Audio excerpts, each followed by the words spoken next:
Yeah. No, I swear I'm not doing a bit. And then you got on the group chat, and I was like, oh. I mean, I didn't think you were mad at me, but that's just not like you. Oh, wow. I was calling you to talk about. Let's see. We'll do code here because the audience loves that. I was calling to talk to you about a mathematic. Yeah. Yeah. Yeah. Huh. Not perplexed. Is there? Can you just be plexed?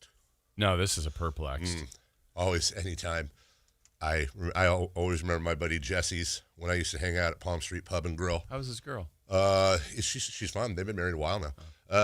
But my buddy Jesse's dad would roll in there sometimes and drink with the crew. And I was in the urinaling. And it was one of those bars where they would always put like the word scramble and all that stuff like on a cork board in front of me. And You're spending some time in there. Well, so while you're, standing, you got something to do. Or Mason would be sitting. Yeah, thank you. Good memory, good knowledge, good memory. And this dude just walks in trash, and he pulls up to the urinal next to me, and he just turns and goes, "Hey, Dave, what's the plexer?" And I don't know if you guys remember plexers in the B. And then for the foreseeable future, meaning like the next 5 years, anytime he, like people say norm. Yeah. Anytime he walked in, like the whole place would be like, "What's the plexer?" Because he was just done. Yeah, no, it's fine. No, it's not good. I would have done a follow-up text. I figured you were maybe horse basketballing, walking, napping, or otherwise. Generally those are the Jason Ross afternoon events where you won't pick up your phone. There was a nap in there, but I think it was. Oh, maybe it was. It was at that time. It was at that time. Yeah, because you didn't get on the text thread until later. Yeah, I saw that way later. But then when I saw you text, I figured like you would have had your phone and maybe seen the missed calls. And I'm like, and then I was like, it must be a busy day. That's okay. Honestly, That's not good. I was just in the spirit of, first off, doing this 2 days in a row, which we try to just do random, like when it matters updates. And also because I'm not entirely sure the bosses are fans of me talking about this. But again, I think this is something people that listen appreciate. And I think it's something that I'm very obsessive about them deserving credit. So we got a text yesterday from our boss, and I don't know what the records are, but I'm pretty sure we set a record in ratings yesterday for this station and this show. Not yesterday. No, this was going back to January, but it was really good. It was like I've never seen that number. And by the way, I haven't seen anything with it was so. It was funny to be late to the text thread because I started from the bottom, then I was here. So I know exactly what you were thinking. Would have been thinking. How long was the break? Could you blame me? Not at all. Right. How long was the break between texts? I guess I never looked at the Let me see. Because to me, it all came in at once. And then I went, oh, my gosh. So it was 3 minutes, but it was a long 3 minutes for me. For you, it was. I don't want to go too. Yeah, 3 minutes was a little longer than you're used to. He's back. Christopher Lott's back, everybody. Hey, hi. I thought Anthony was in there. Excuse me. What if Chris was Anthony all along? Like Scooby-Doo mask? Yes. Well, then which would be the real Chris? This one or Anthony? Oh, right. Yeah. I think it would be this one. I'm perplexed. I think Anthony would be like his little Clark Kent. Yeah. And then he takes off the glasses and he's super douche. Dun-dun-dun, super me. So, welcome back, Chris. We did miss you. So, I don't want to go too deep here. Hello. But our boss texts us. That's why it's only 3 minutes. And I'll just kind of paraphrase. He says, "Hey, this is to the three of us." He goes, "Hey, numbers came in. Again, it was just for the month." No, for 1 week. Or only we got the month. He didn't say what normally it's like, hey, you guys had a blah, blah, blah. Yeah. He didn't say what the number was. And then and again, remember, it's just, I was like, you're already. You read it like, hey, it's okay. It's just 1 week. I think, look, I'm manic and all of that stuff, and I fully wear that on my sleeve. But I think most people, if your boss said your numbers came in and then followed it up with something that sounds like a consolation statement, you're like, it was a text hug. It was. Yeah. And a good okay. good tease, by the way, by him, though. He got my attention right away. Yeah, hooked you. And I immediately am like, oh, God, what? Did we fall off a cliff? Did everybody turn off their radio? Which makes it worse because I just want to know. Were you doing the zoomies around your house? I was doing mental zoomies. And, I was like, I think my right leg I started to do the toe tap, and I'm like, oh, here we go. This is going to be a day. Start of the end. We just dusted dirt and spraying, and everybody else. We moved up 4 spots nationally. Everything was the peak. Here's the fall. This is the fall. This is what's happening. People are trying to compete with us and take us down. Now we're getting shot at from all sides in the industry. Ducking and moving. Yeah. And now the beginning of the end. Yeah. So no longer safe. I'm ready. I'm like, God, how bad was it? Yeah. This is the first, when we came back from vacation. Don't read too much into it. No, I read a lot. I read pop-up book, and I read a lot of things into it. Scratch and sniff. So I said, the fact that you didn't say the number and are saying something consolation-y is daunting. How bad, and how bad is how it? bad was it?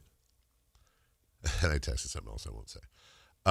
And then he came back right into where I said, how bad, the very next text. You be the judge. Should I read that or no? Right.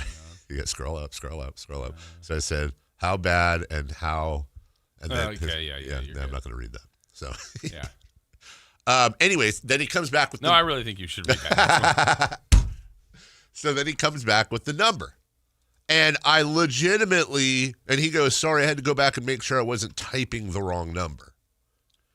Your response was perfect because if the numbers were reversed, that would be great. Be a great book. Great number. Great number. But the way the number he wrote down was like, right. What? Like what?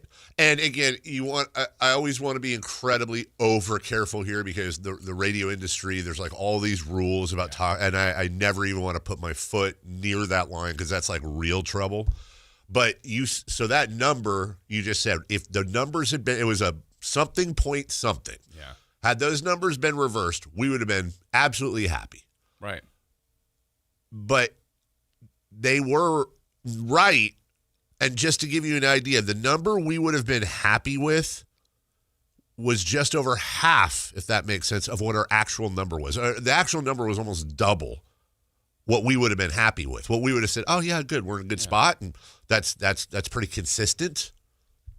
I haven't seen 3 quarters. I haven't seen a number that was 70% of that. Yeah. So anyways, look, don't get too high with the high, too low with the lows. I've learned that. And also, I think it's because of all the changes we made here on the show, all the things we're doing differently. Mm-hmm.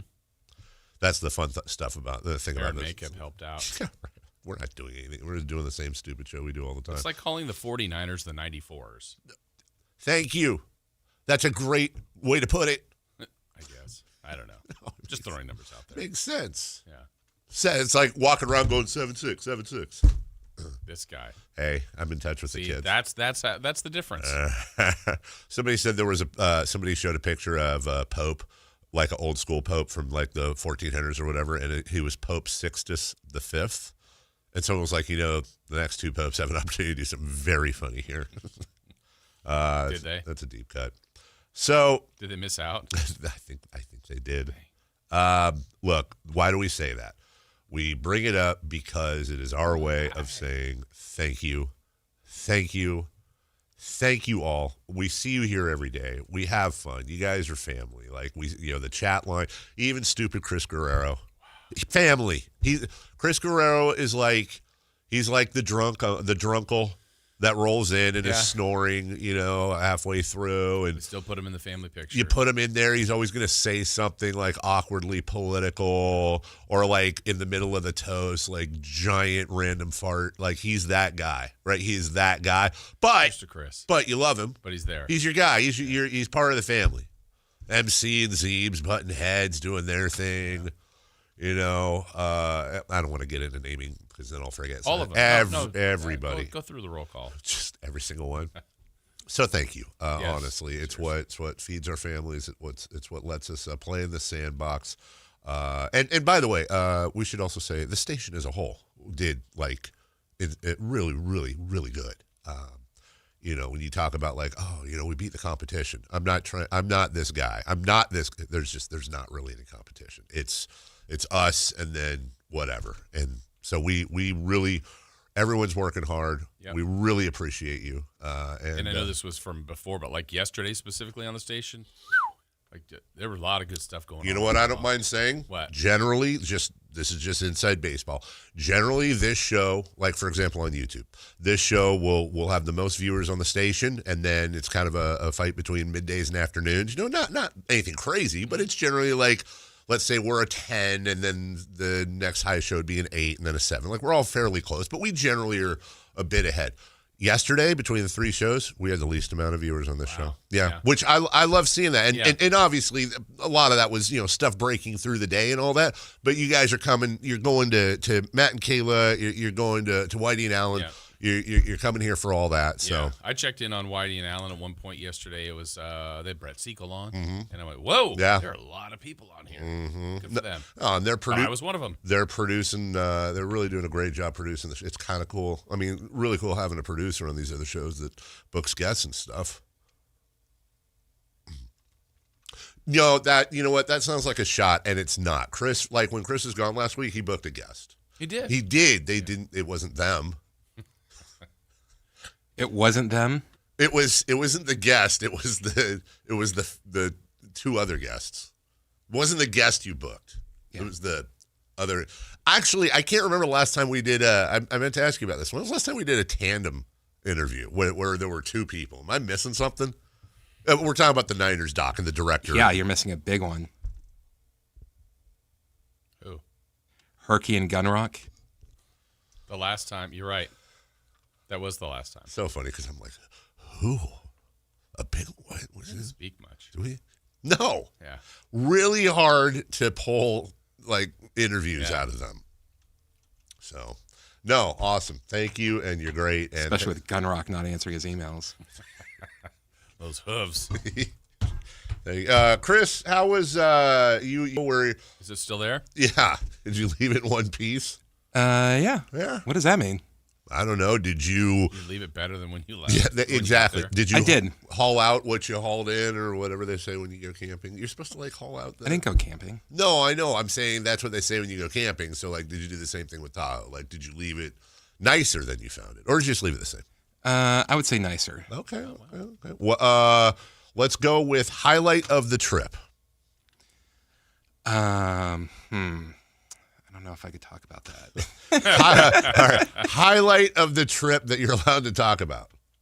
Which, by the way, I want to know what the other highlight was too. It's more of a rules thing that we're not allowed to talk about. Oh, okay. So what? Let me just clear it up for the audience. Chris went taste testing. Yes. Yeah, he went taste testing. That's good. We've all done that. Yeah. Actually, I took the taste testing to our cabin. Yeah. You went taste testing, and then we brought the tasting. To the cabin. Responsible tasting. Yeah, exactly. Responsible tasting, which also was in the run for the name of the show at one point. Responsible tasting. Still could be. Okay. How many days were you actually up there for? Just 2.5. Okay. And you and who? Friends? Yeah. Okay. That's cool. Just living it up. Living it up. They had a Frogger game that was played way too much. Wow. Is that even a possibility? Oh, where it was Phoenix, right? Yeah, Pac-Man. Who was the other person? Who else was on? Joe Pittman? No. Joe. Well, Joe. Joe. Oh, that Joe. Yeah, the TikTok guy. That's right. There was a little like throwback. Yeah, Miss Pac-Man downstairs, and Jason found You out. guys didn't play it. I did. You were down there. Honestly, you owned that machine. Leave me alone. Yeah, we tried to play it. You put quarters up there, just kept swiping them off. You just kept putting them in your. You thought we were paying you. Jason, this is like your 8th Shirley Temple, and you've been playing this for 5 hours. I know. But they have 2 cherries in there. By the way, Shirley Temple, yum. Great. Thumb up. Yeah. Thumbs up. Don't dismiss it. I completely. Don't belittle it. You know what? I haven't had a Shirley Temple in so long. That might be my drink of choice for Super Bowl. Yes. Usually it's like, what is that, a Shirley Temple? Yeah. Yes, it is. Yeah, it actually is. You know what? They're pretty good. Yeah, Like, you know what? It is. Thank you. And guess what? I'm going to have a few of these. I'm going to feel just as good as you, and I'm going to feel better tomorrow morning. Yeah, and if I'm really nervous, I put a 3rd cherry in there. That's right. It's tough. It's been a tough week. Shirley Temple responsibly. Yeah.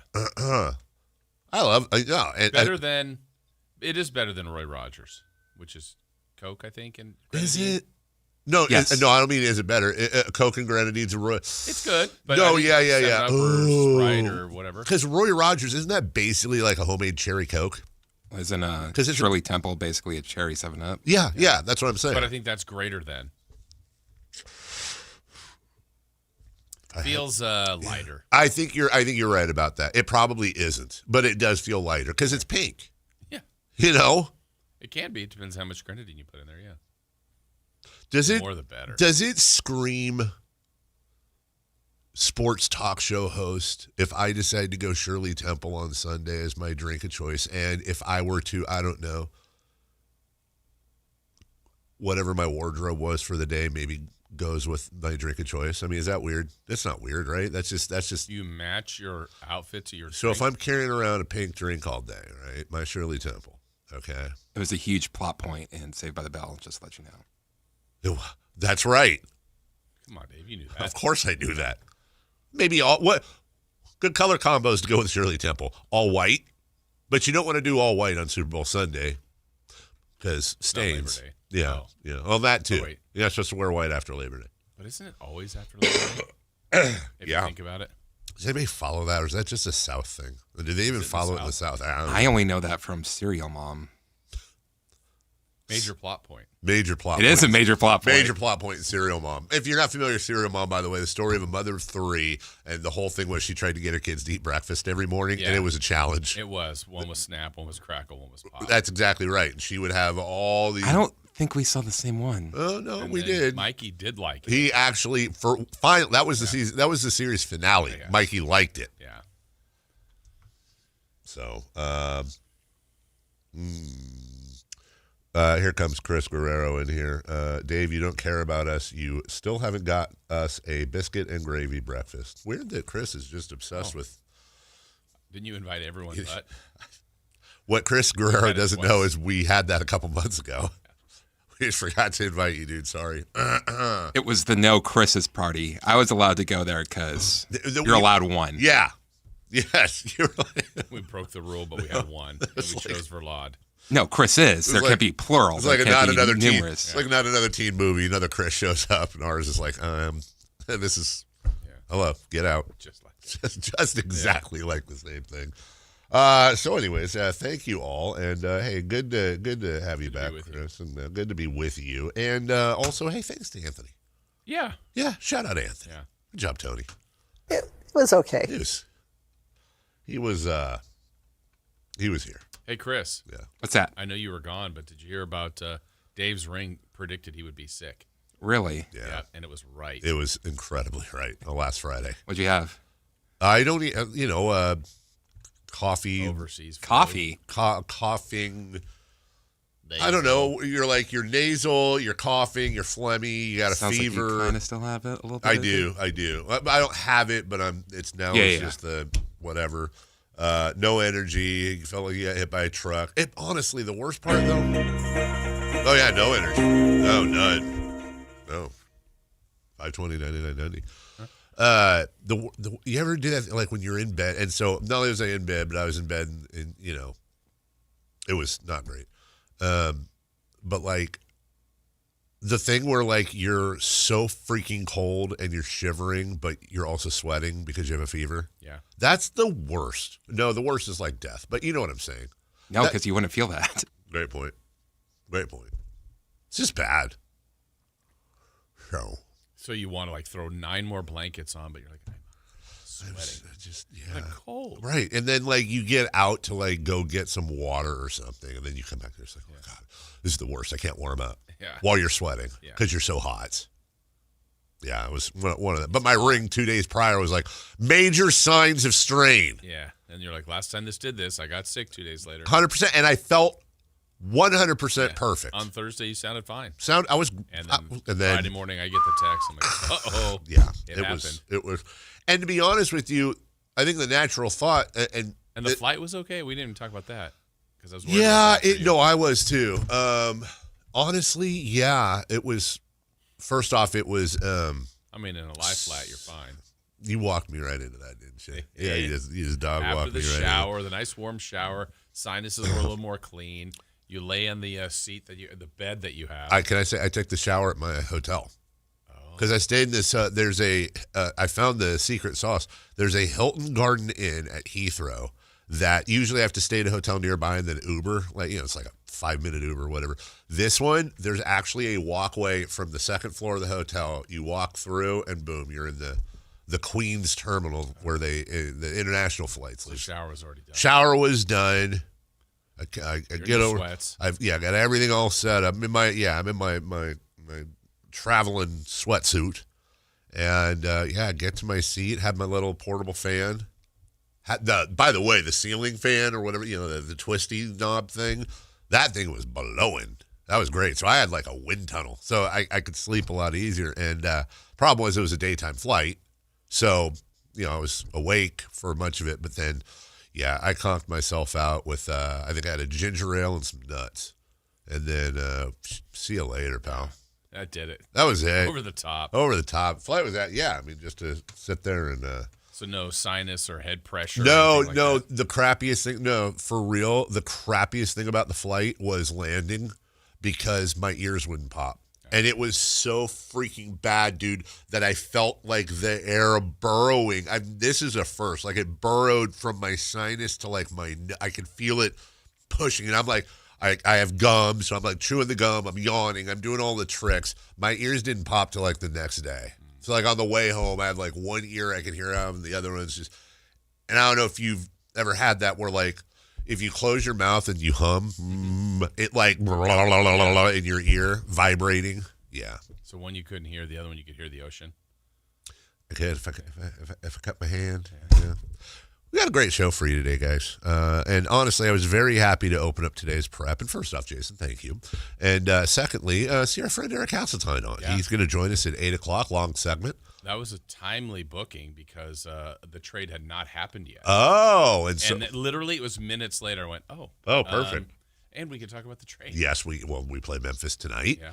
What are you looking at, stupid bear? We've got the game tonight. We've got the Jared Jackson trade. That's a 24-minute segment. 3.5. Under 3.5 questions. Are you including how you doing? No. Okay. No, I'm not including. No, to be fair, 3.5 questions in 24 minutes to voice of the Grizzlies, Eric Hasseline. You're taking the under? Yes. Jason?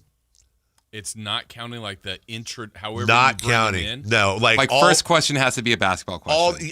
That's exactly right.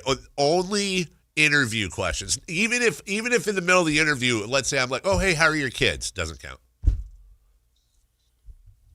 Under. I'm going to go over. I'm going to say 4 on the dot. 4 questions in 24 minutes. And you can't do like, okay, this is a 3-point. Lightning round, Eric. So we're going to talk to Eric. Katie is going to join us at 9 a.m. What is this, elementary school? It absolutely is. We got a lot to talk about. Life coach. Huh? And our life coach. Oh, my God, Jim Les. I forgot. How could I forget Jim Les? I'd skip down to Eric Hasseltine. You're so right. 6:44. Jim Les, UC Davis basketball coach, life coach for us. He joins us. It's a triple guest Wednesday. right? Scott Fresh Hour at 8 a.m. and so much more. So, hey, thanks again, everybody. We're going to try to pay off while you're listening. Sit back, relax. We got a show for you next.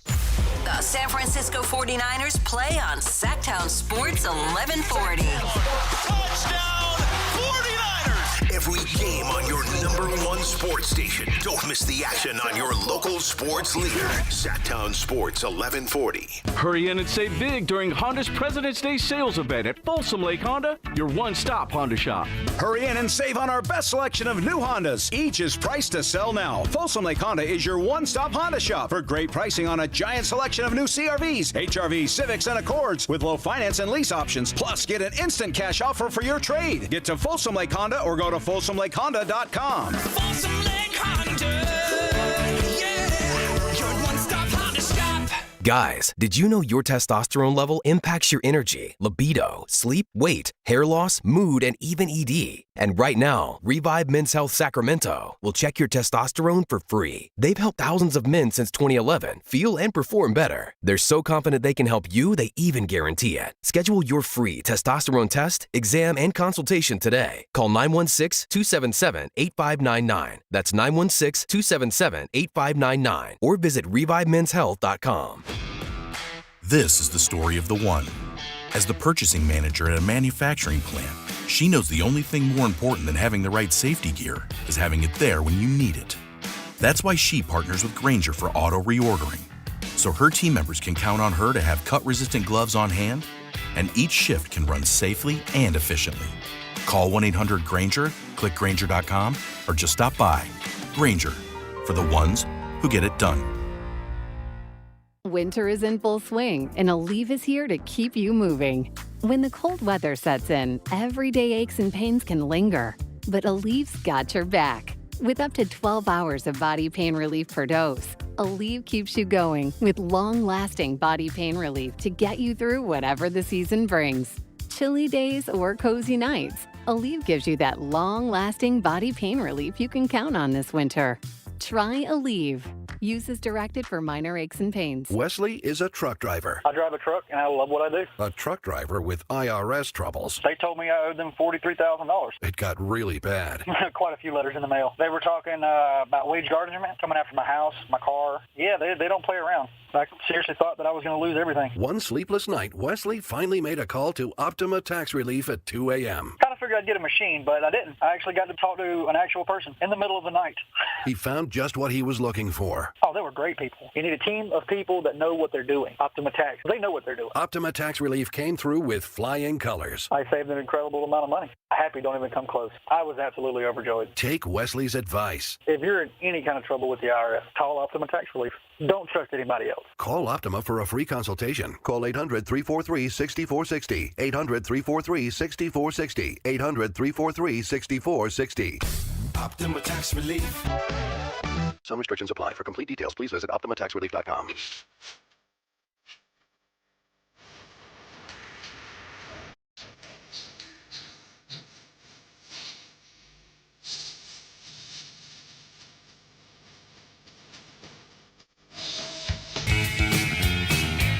The Carmichael Dave Show with Jason Ross. Call or text at 916-339-1140. On Sactown Sports. Welcome back. Welcome back. You did get me. Might be. Maybe. I don't think so. Did I get you at all? I want to know, did I get you at all on the rundown for like even a second? Or in this segment? Yeah, in this segment. Like, did I? Well, because I wrote this morning, I was like, Pro Bowl recap. Your thoughts on the winners. How will this affect the NFL moving forward? And then I said, just kidding. Because I don't. And how does it affect LeBron's legacy? Did you see it? Okay, so this is honestly, this is what prompted me writing that. So I was going through like stuff this morning, putting, my little thing together.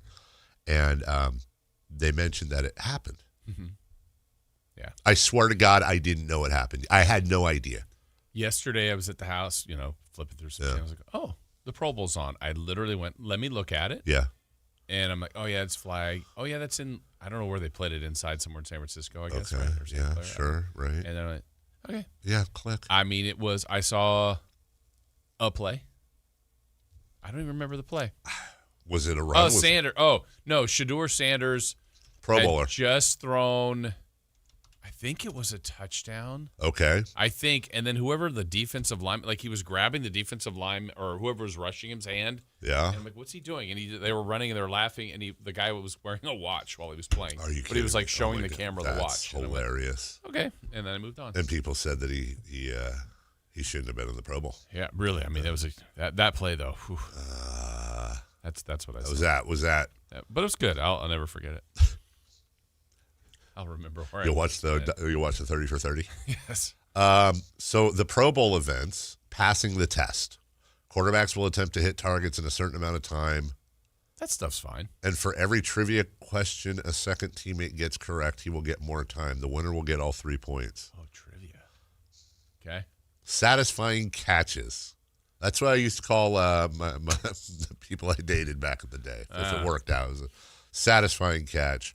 What was the opposite? An unsatisfying fumble. I don't. Well, the opposite was generally most of the people I dated. Players will attempt to catch balls from jugs machines. Yeah. What are they doing here? This is on purpose. With switching requirements such as one-handed catches only or wearing mascot gloves, the winning team gets all 3 points. Okay. The big spike. The hardest spike wins, and the winner gets all 3 points. I mean, okay. Relay race. This is a relay race. I like a good relay race. In which players hand off a football instead of a baton. There will be 3 rounds, and each team can get a point in each round. Helmet harmony. Players will be asked questions about their teammates. There are 3 rounds, and the winner of each round gets a point. Dodgeball. That's classic dodgeball. Punt perfect. One punter and a non-punter will kick punts into buckets, with some being worth more points than others. I hope they stagger it for the non-punter, because otherwise I think punter's winning. Yeah. I would love that as a punter, too. Hey, you're a Pro Bowler, but we're going to throw someone else that's not a punter in against you. Exactly. Yeah, exactly. We're just going to throw. This is Fred in counting. Yeah. Madden 25 head-to-head. Another relay race that requires players to complete challenges during the race, including flipping tires, knocking over bowling pins, a scavenger hunt, and pushing a sled. We lost Jamar Chase. We can't find him. He's gone. Tug of war, self-explanatory, and then the flag football finale. Now, I would say there's potential in some of this. Like, if I turned on ESPN and I saw, like, our greatest quarterbacks trying to hit targets. Yeah. I've seen some of those. Those are entertaining. Like watching the skill stuff is. Yeah, I'm okay with that. But I'm guessing it probably was a lot of fluff and overlapping interviews, awkwardness. Like, no, I want to see, like, network stars, like Battle of Network Stars, like whistles, like, boom, we go from here to here and here to here, and, like, Olympic-style time trials. Just can't get anybody hurt, really. That's it. Exactly. Maybe if NBC had the rights, what would have been really fun would be to turn this year's Pro Bowl events into, like, have the football players doing, like, random Winter Olympic events. Mm-hmm. Like, imagine seeing, like, Jamar Chase and Justin Jefferson doing the bobsled. Yes. The sad thing is that there's a non-zero chance that if you got the right football players, they would actually have a better time than our actual bobsledders. Every kill. Remember, exactly. Yeah. Remember when they had, like, Herschel Walker in there? It wouldn't be the first. Willie Galt. Oh, my God, Willie Galt. Here's Shedeur Sanders curling. I know I've told you the Willie Galt story before, but when we were talking yesterday about celebrity golf tournaments, Willie Galt was he's actually been our celebrity for I think 2 or 3 times over the years, right? Willie, last time we played was like 2 years ago. So you get 2 carts, and then the celebrity gets his own cart, right? So Willie has somebody else drive his cart, and he runs the whole thing. I believe it. He does not ride in the cart until it's over. And he's still chiseled, isn't he? He's in insane shape. Like, he's in, like, the shape of a 25-year-old. And so, like, we all hit it off the tee. And, like, one of these courses was, like, there's elevation. And Willie's like, all right. And then we all drive off, and Willie's just – and he's not, like it's not like we're waiting on him either. You know how old he is? He's got to be 62. 65? Yeah. Jeez. No, like, dude, and then, like, you know, they have all this junk food, whatever, out there. No, Willie's got his own food in his Ziploc bag. Chef is in the cart. Yeah, it's really admirable to see when you see somebody like that just has this lifetime commitment to, like, I'm going to be in the best shape ever. While you're eating Doritos. Yeah, and I'm sitting there, like, two-fisting a brisket and whipped cream or whatever. And where's the next food stand? He's over there with some apple slices that he cut up with one hand. DeMontis Sabonis. What's the deal there? Yeah, it sounds, now if you believe, so I will say this. There's a lot of smoke. There is a lot of smoke. And I will only tell you what I know on background because I did check in yesterday, and there is a lot of smoke. Here's the smoke I got. It's not great. It's nothing really going on there. Nothing really to report. Yeah, which could change. Yeah, I think what it means is it's not the deal today. Today's not the deadline. I mean, it could be today. Maybe things change today. Yeah. But it's tomorrow, and maybe that's when deals change. And I hope if what you hear, like the Kings aren't hearing what they want to hear. So if it changes, I think they react. I hope they don't. If they're standing their ground for a reason now, then stay committed. Stay convinced to that. Yeah, because some of that also, you got to think other GMs are like, hey, if you hold out on him, he'll cave. You know, if you get that reputation. Right. If you believe what is being said, originally it was, Kings aren't taking on Jakob Poeltl's contract. Right. Which then spawned a conversation, which I think is a good one, is, well, but should they, if there's enough draft compensation coming back, say 2 first-round draft picks? Right. Well, that seems to be off there, or at least, that's not what's being pumped. What's being pumped is that either Poeltl is off the table in the conversation and they'll figure out another way to make salaries, or they found, for example, maybe Memphis, which created the largest trade exemption in NBA history yesterday, that they found a third team for Poeltl, and so now it's basically R.J. Barrett coming in, DeMontis Sabonis going out, and either 1 or 2 second-round picks coming in as well, and Scott Perry's holding out for a first-round pick.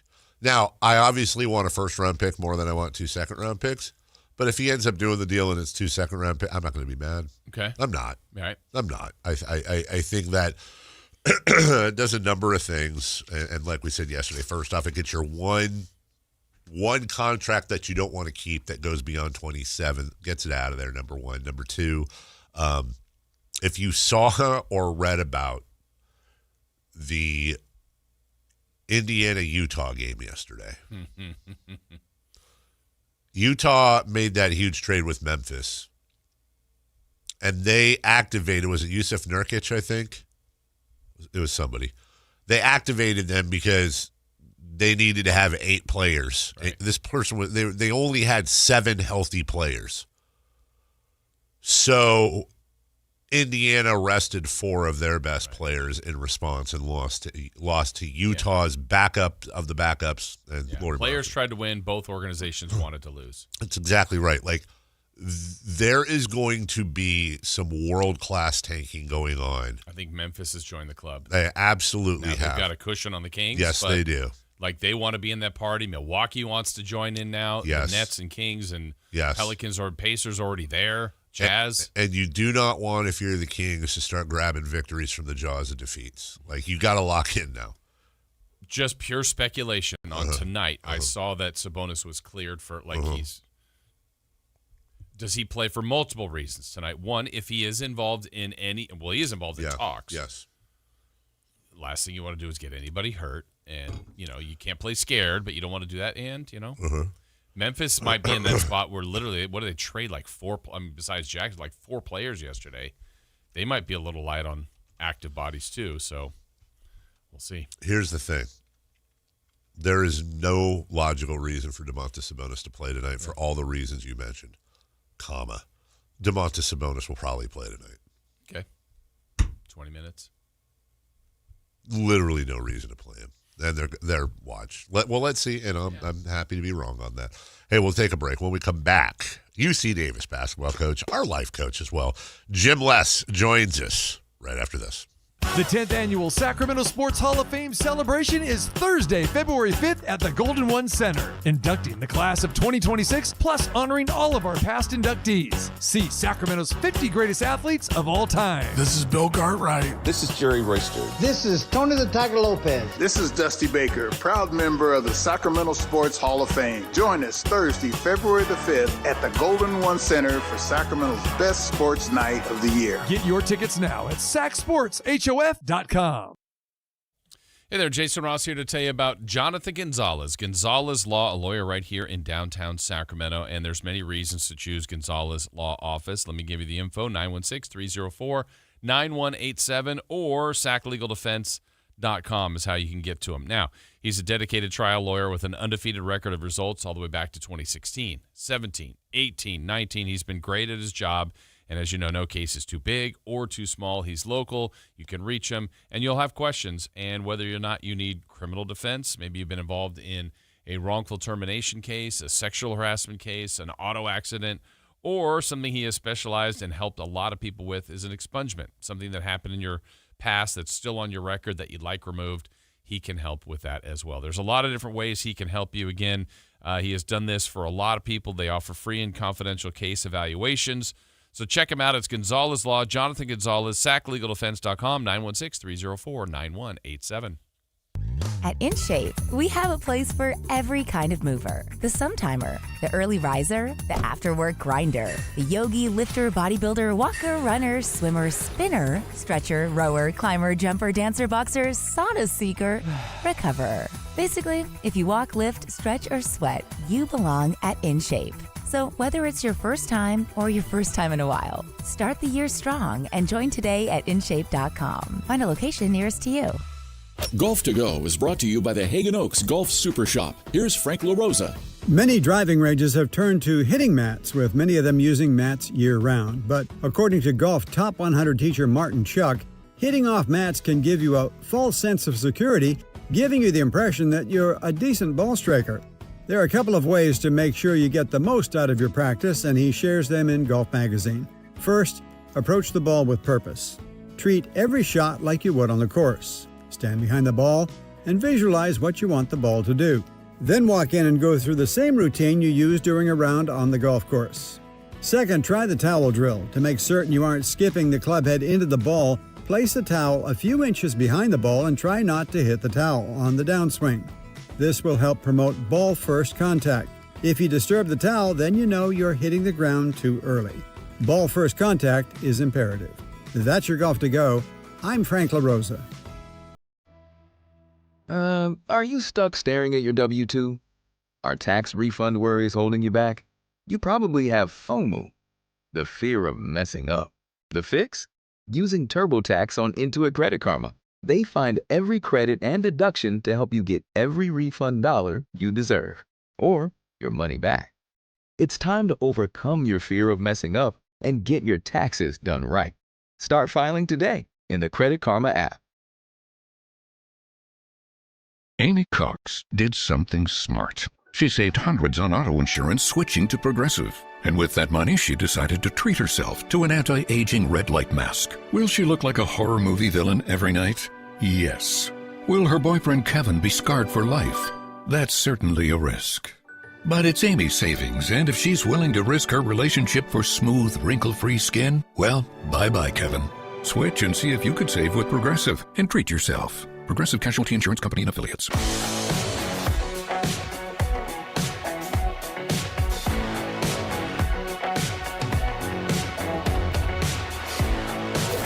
Waking you up with the best in local sports. They just make it interesting, you know? It's the Carmichael Dave Show with Jason Ross On Sactown Sports. Welcome back. Carmichael Dave, Jason Ross. On your home of UC Davis Sports. Also, congratulations to, let me know when we're good, Chris. Congratulations to voice of the Aggies, Scott Marsh. Mm-hmm. Saw his post over the weekend. Oh, yeah. It was a milestone, right? Yeah, it was like his 50,000th game or something. That's awesome. He's been there a very long time. doing. I think he opened the school. He was at the ribbon cutting. So help me with the timeline. Did he take over for Hasseline, or were they doing?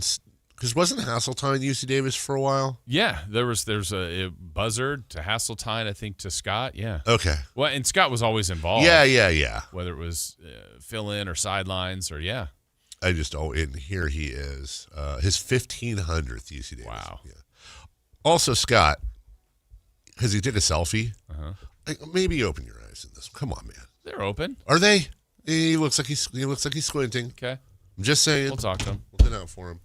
Joining us right now. So that was the voice. Congratulations to the voice of the Aggies, Scott Marsh, and congratulations to the head coach of the UC Davis Aggies basketball program, Jim Les. Big win over Bakersfield, and now onward and upward. Coach Les, good morning, and how are you? Good morning. You know, I heard you. I came in just as you were talking about Scott, and I'm really blessed that I got to be around him and. He gets to call our games. I get to hang with him and call him a friend. He's an unbelievable professional. He does a great job on our broadcasts, and just proud to have him as a part of the UC Davis Aggie lore, and proud to call him a friend. This Scott Marsh, right? Scott, he's the guy. He really is. And the great thing about Scott is everything you said is true. Also, better human. Like he's a good guy. Yeah. You know, he's just a good dude. So congratulations, Scotty the Body Marsh. 1500th game. That's a lot. That's crazy. Good for him. And he was on the call, or I'm going to assume he was on the call for your big victory this week, splitting a couple since we last spoke. But, hey, anytime you can get a road win in the Big West, it's a good thing, Coach. No, we'll take it. Would have liked to get the double, but we'll take a split. And, you know, we're kind of in the dog days of the season here in February. So just challenging the team. You know, this is kind of the separation month as we head to the Big West tournament, the NCAA tournament. And, you know, it becomes about attitude. You know, this season, the college basketball season is such a marathon. The NBA season is a marathon. And you just, as a coach, you're trying to find different ways to motivate, to engage, to strike a chord that gives you a leg up, because everybody knows what you're running. You know, we're not changing our offensive schemes very much. We're not changing our defensive schemes, but it's the kind of the veracity under which you execute those schemes that is a difference maker as we head down the stretch. Coach, you've been telling us for a couple of weeks about this is one of the better offenses you've had at the school. And so I'm just imagining as a coach, you're always looking to improve the team. Are you focusing on those strengths that you have for this dog days, or like really trying to still implement just improvement on the defensive end? Kind of what's your approach there? Yeah, and for us, it's the defensive end. You know, we want to be a defensive team that can score the ball. And that the reality of that is if you can defend and rebound night in and night out, that gives you a chance to win. And, you know, our attention to that, and because the offensive end, and we've talked about this, comes easy for our guys. You know, they can score the ball well, they play well together, they have a really high IQ on that end. But it's the other end that decides our fate. And if you look at some of our really good wins this year, it was the defensive end and the rebounding. And if you look at our tough losses, it's when we didn't do those things. Because eventually, during the course of a game, you're going to go through a lull where the ball doesn't go in the basket, and teams ramp up their defense, and your ability to get stops is crucial. So the attention on that end of the floor, practice mainly yesterday, was I'd say 99.9% defense. So we hope that carries over tomorrow. Speaking of carrying over, as Coach Jim Les joins us, wanted to ask you a curveball, but something you'll be fully equipped to answer. Not just playing in college and coaching in college, but also playing in the NBA. Jason and I will often discuss how difficult it is. You know, the Kings not having a great year, and a lot of us turn to college basketball and the draft to hopefully see our next superstar that's playing right now. And we often marvel, and I say this with zero disrespect to these players, But I'm looking at like the list of players of the year in the NCAA. Guys like Luka Garza, Obi Toppin, Frank Kaminsky, Trey Burke, all wonderful players in their own right, some of the best in the world. But let's just be honest, college basketball player of the year, they're not having that level of success, to say the least, in the NBA. So as a coach and as a former NBA player, my question for you is, do you ever see, or how often do you see guys you're playing against or you're watching on TV and you go, well, they're a pretty good college player, but oh my God, they're going to be an amazing NBA player. What do you look for there? Yeah, I think so much of it, and it's inexact science. Yeah. Recruiting, or those guys that are going to make it, not going to make it. But it is the whole package. It can't just be skill. It can't just be athleticism. It can't just be IQ. You've got to have an abundance in each one of those areas. And I think that's what so many people, like, I was watching Darren Peterson the other night, who everyone projects as the number one pick. And I don't know anything better, but I watch his ability to impact the game with his athleticism, his skill, and then also his IQ with the plays he's making with the ball in his hands and off the ball, that you say, you know what, I see it.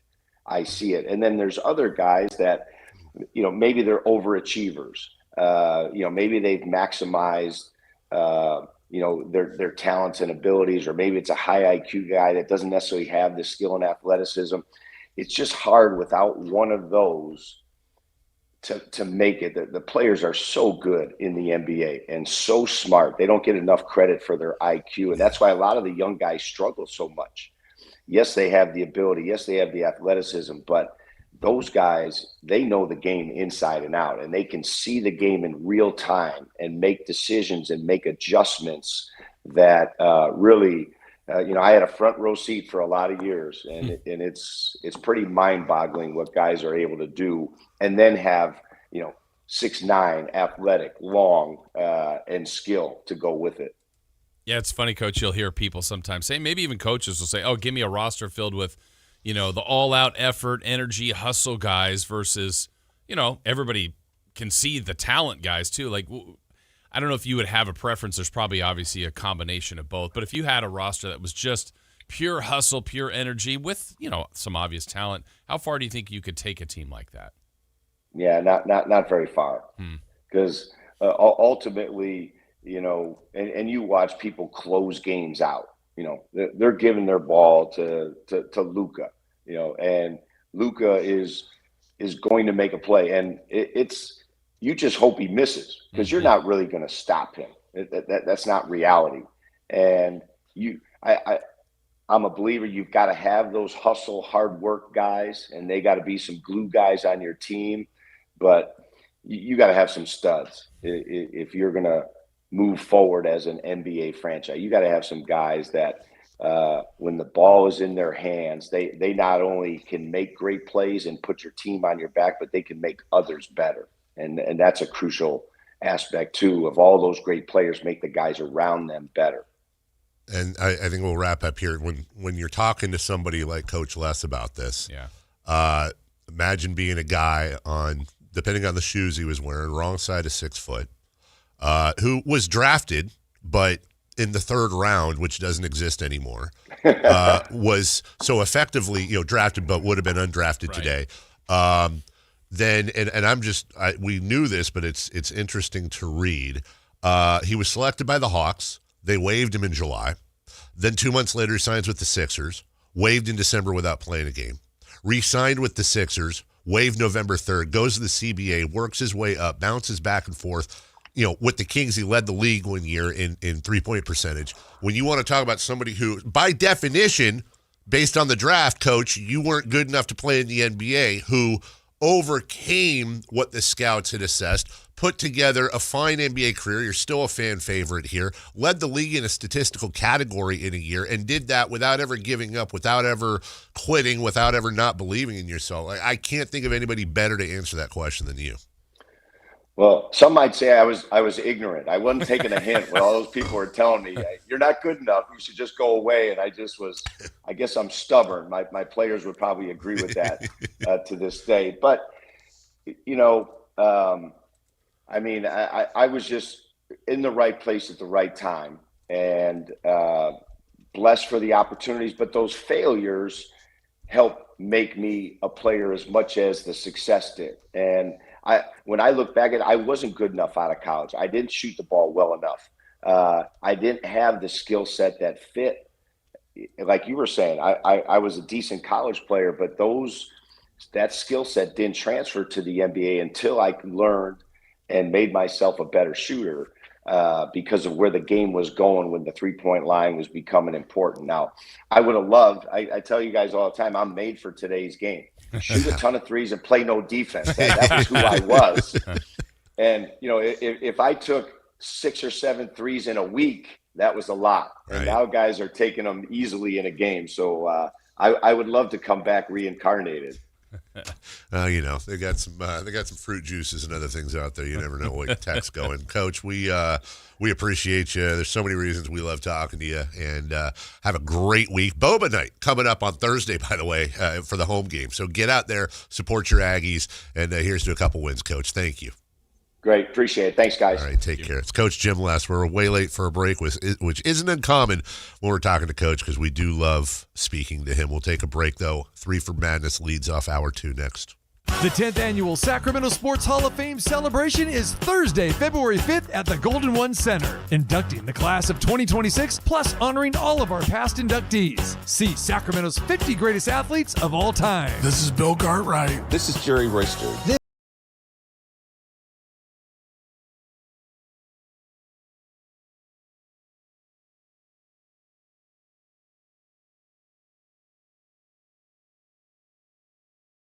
HOF.com. This is the story of the one.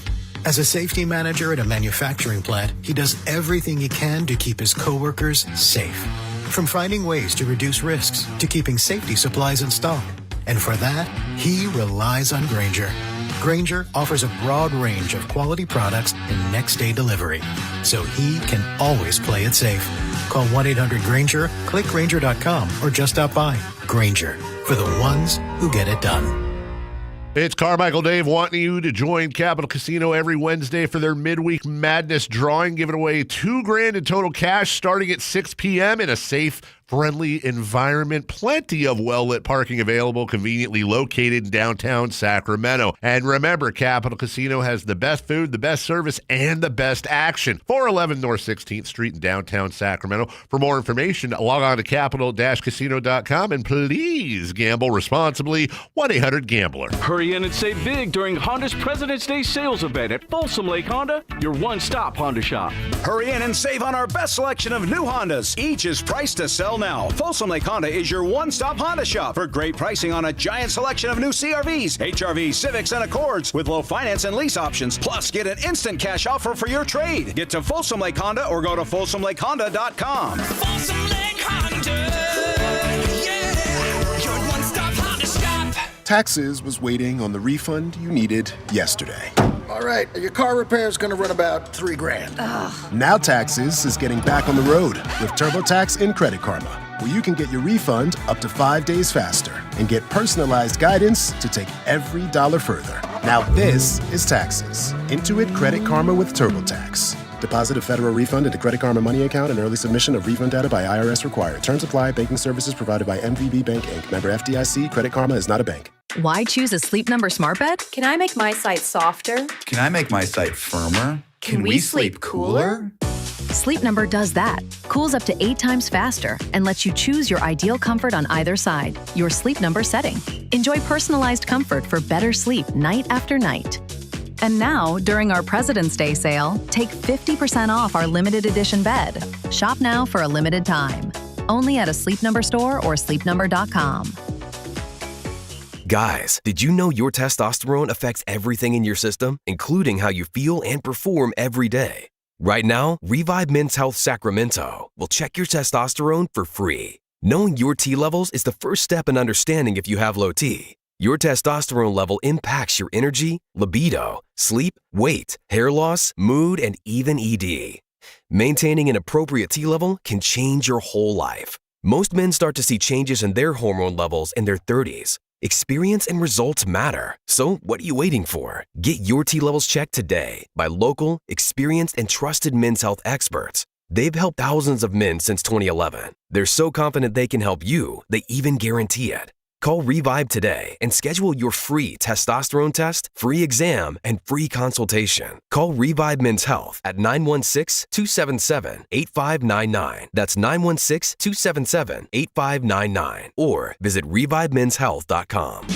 Only one radio program captures the excitement of hunting and fishing as it happens. The award-winning California Sportsman with Sepp Hendrickson. Only California Sportsman takes you where the action is, live on the water, live in the blind, and live with the top pros and experts in outdoor sports. California Sportsman with Fishing Hall of Famer Sepp Hendrickson is your premier destination for all things outdoors. Sepp's Saturday Morning Outdoors. Ultimate Bass and California Sportsman, 5 a.m. to 8 a.m. Saturdays on Sactown Sports 1140. Card collectors know there's nothing as special as a rare one-of-one card. And now you can hear a very rare one-of-a-kind sports card show right here on Sactown Sports. Whitey Gleason here inviting you to join me and Mr. True Sports Cards himself, Imran Pilati, for the True Sports Card Show every Saturday morning at 10 on Sactown Sports. It's the only sports card radio show in the nation. For all your hobby needs, get to True Sports Cards, 6661 Stanford Ranch Road in Rockland. And for hobby, insight, and fun, join us for the True Sports Card Show Saturday mornings at 10 on Sactown Sports. KHD HD1 Sacramento, KYMX HD3 Sacramento. From the Power Business Technology Toshiba Studios. This is Sactown Sports 1140. 3 questions, 3 answers. It's 3 for Madness on the Carmichael Dave Show with Jason Ross. Here's question 1. Before we get started on this, random question for you guys. I have a car in my driveway has a flat tire. And are there any car people out there that can tell me, like, I'm going to order this can of Fix-A-Flat and it's like, and it will it pump up my tire enough to where, from the can to where I can drive it to the little tire place around the corner, or do I have to get it towed there? Like, will the Fix-A-Flat itself pump it up? That part I don't know. I don't either. How flat is it? It's flat. Oh, it's flat. Do you know what it's flat from? No, I don't. It was just I went out of town. It's been flat for a while. So, like, maybe it just needs to be pumped up for a bit, and that would get you. That's what I'm wondering is, like, is it enough for me to drive on it? It's literally like it's 3 blocks away. It's. Well, I've got an air pump in my car. If you want me to just really that to you. Oh yeah, you have an air pump in your car? Mm-hmm. Wow, look at Preparatory Joe over here. That's awesome. What? I don't know. Yeah, I would actually. I'll bring it back tomorrow. Almost certainly. And then I'm ordering Fix-A-Flat along with headphone adapter, so I don't have to do this anymore. And it says I need to add $16.51 for free same-day delivery on Amazon. Okay. Anyone have any ideas of what I need? Get yourself some snack mix. Sodium. I'm not doing that anymore. No, but like a healthy one, not in salt. Oh, I've got a ton of it. Okay. I mean, it's a good idea. Anyways, if you can think of something I should order, I'm happy to order it for the show too, or whatever. $16. That's how they get you. $16.51 on Amazon. And it can't be like a food because that's like a separate category, like Amazon Fresh or whatever. So speaking of fresh, 8 a.m. Yeah. Scott Fresh Hour. Eat fresh.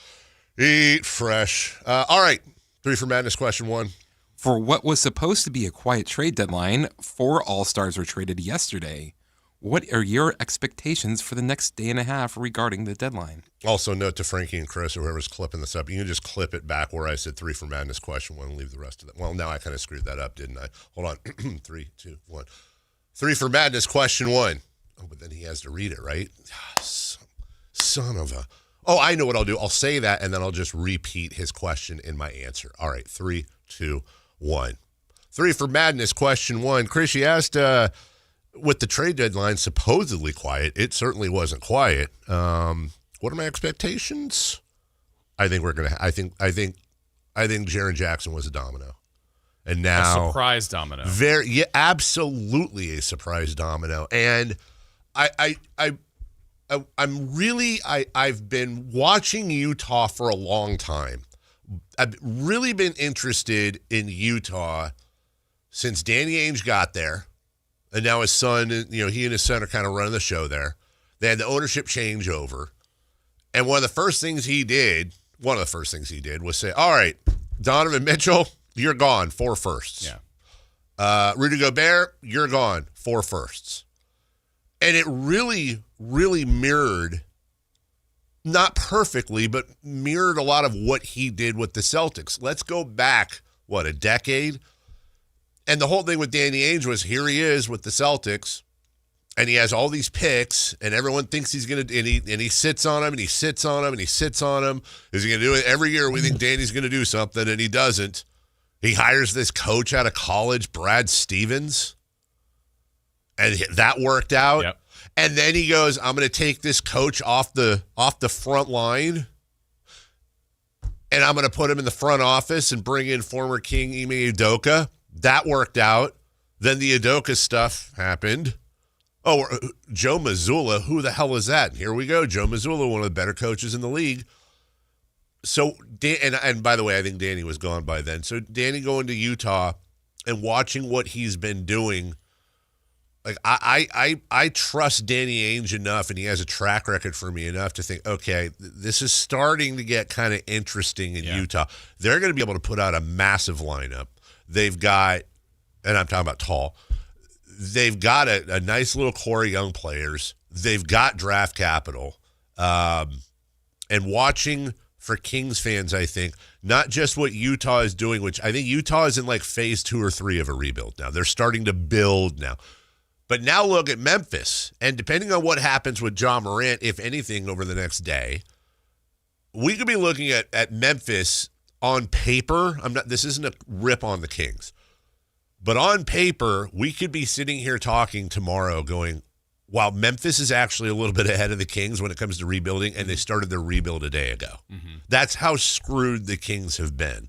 So I do think it's a domino, whether it's Sabonis to Toronto, whether it's there's now thoughts, and I agree with this, that DeMar DeRozan, if they don't move him, could very likely be bought out after the trade deadline and do the right thing by him, open up some space. And that's just King-centric. There's a lot of stuff on the horizon, maybe. Yeah, I think yesterday, to me, my take of yesterday was a couple things happened that I wasn't expecting. One being the Jaren Jackson Jr. The other one we heard yesterday, but it developed quickly, was James Harden. Yes. Vucevic was a little bit of a surprise, but not a shocker. So I feel like the league, and by the league, I guess the focus right now is on Giannis. Yeah. And Miami. Draymond Green now being right. Golden State. That's crazy. And Minnesota all seem to be very, very desperate for Giannis. So I think the rest of the league was like, fine, we're gonna get him. We can't wait on all of this. Go. We're going to do this, but I think what has happened as a byproduct of that is the Kings can be a player as a 3rd or 4th team.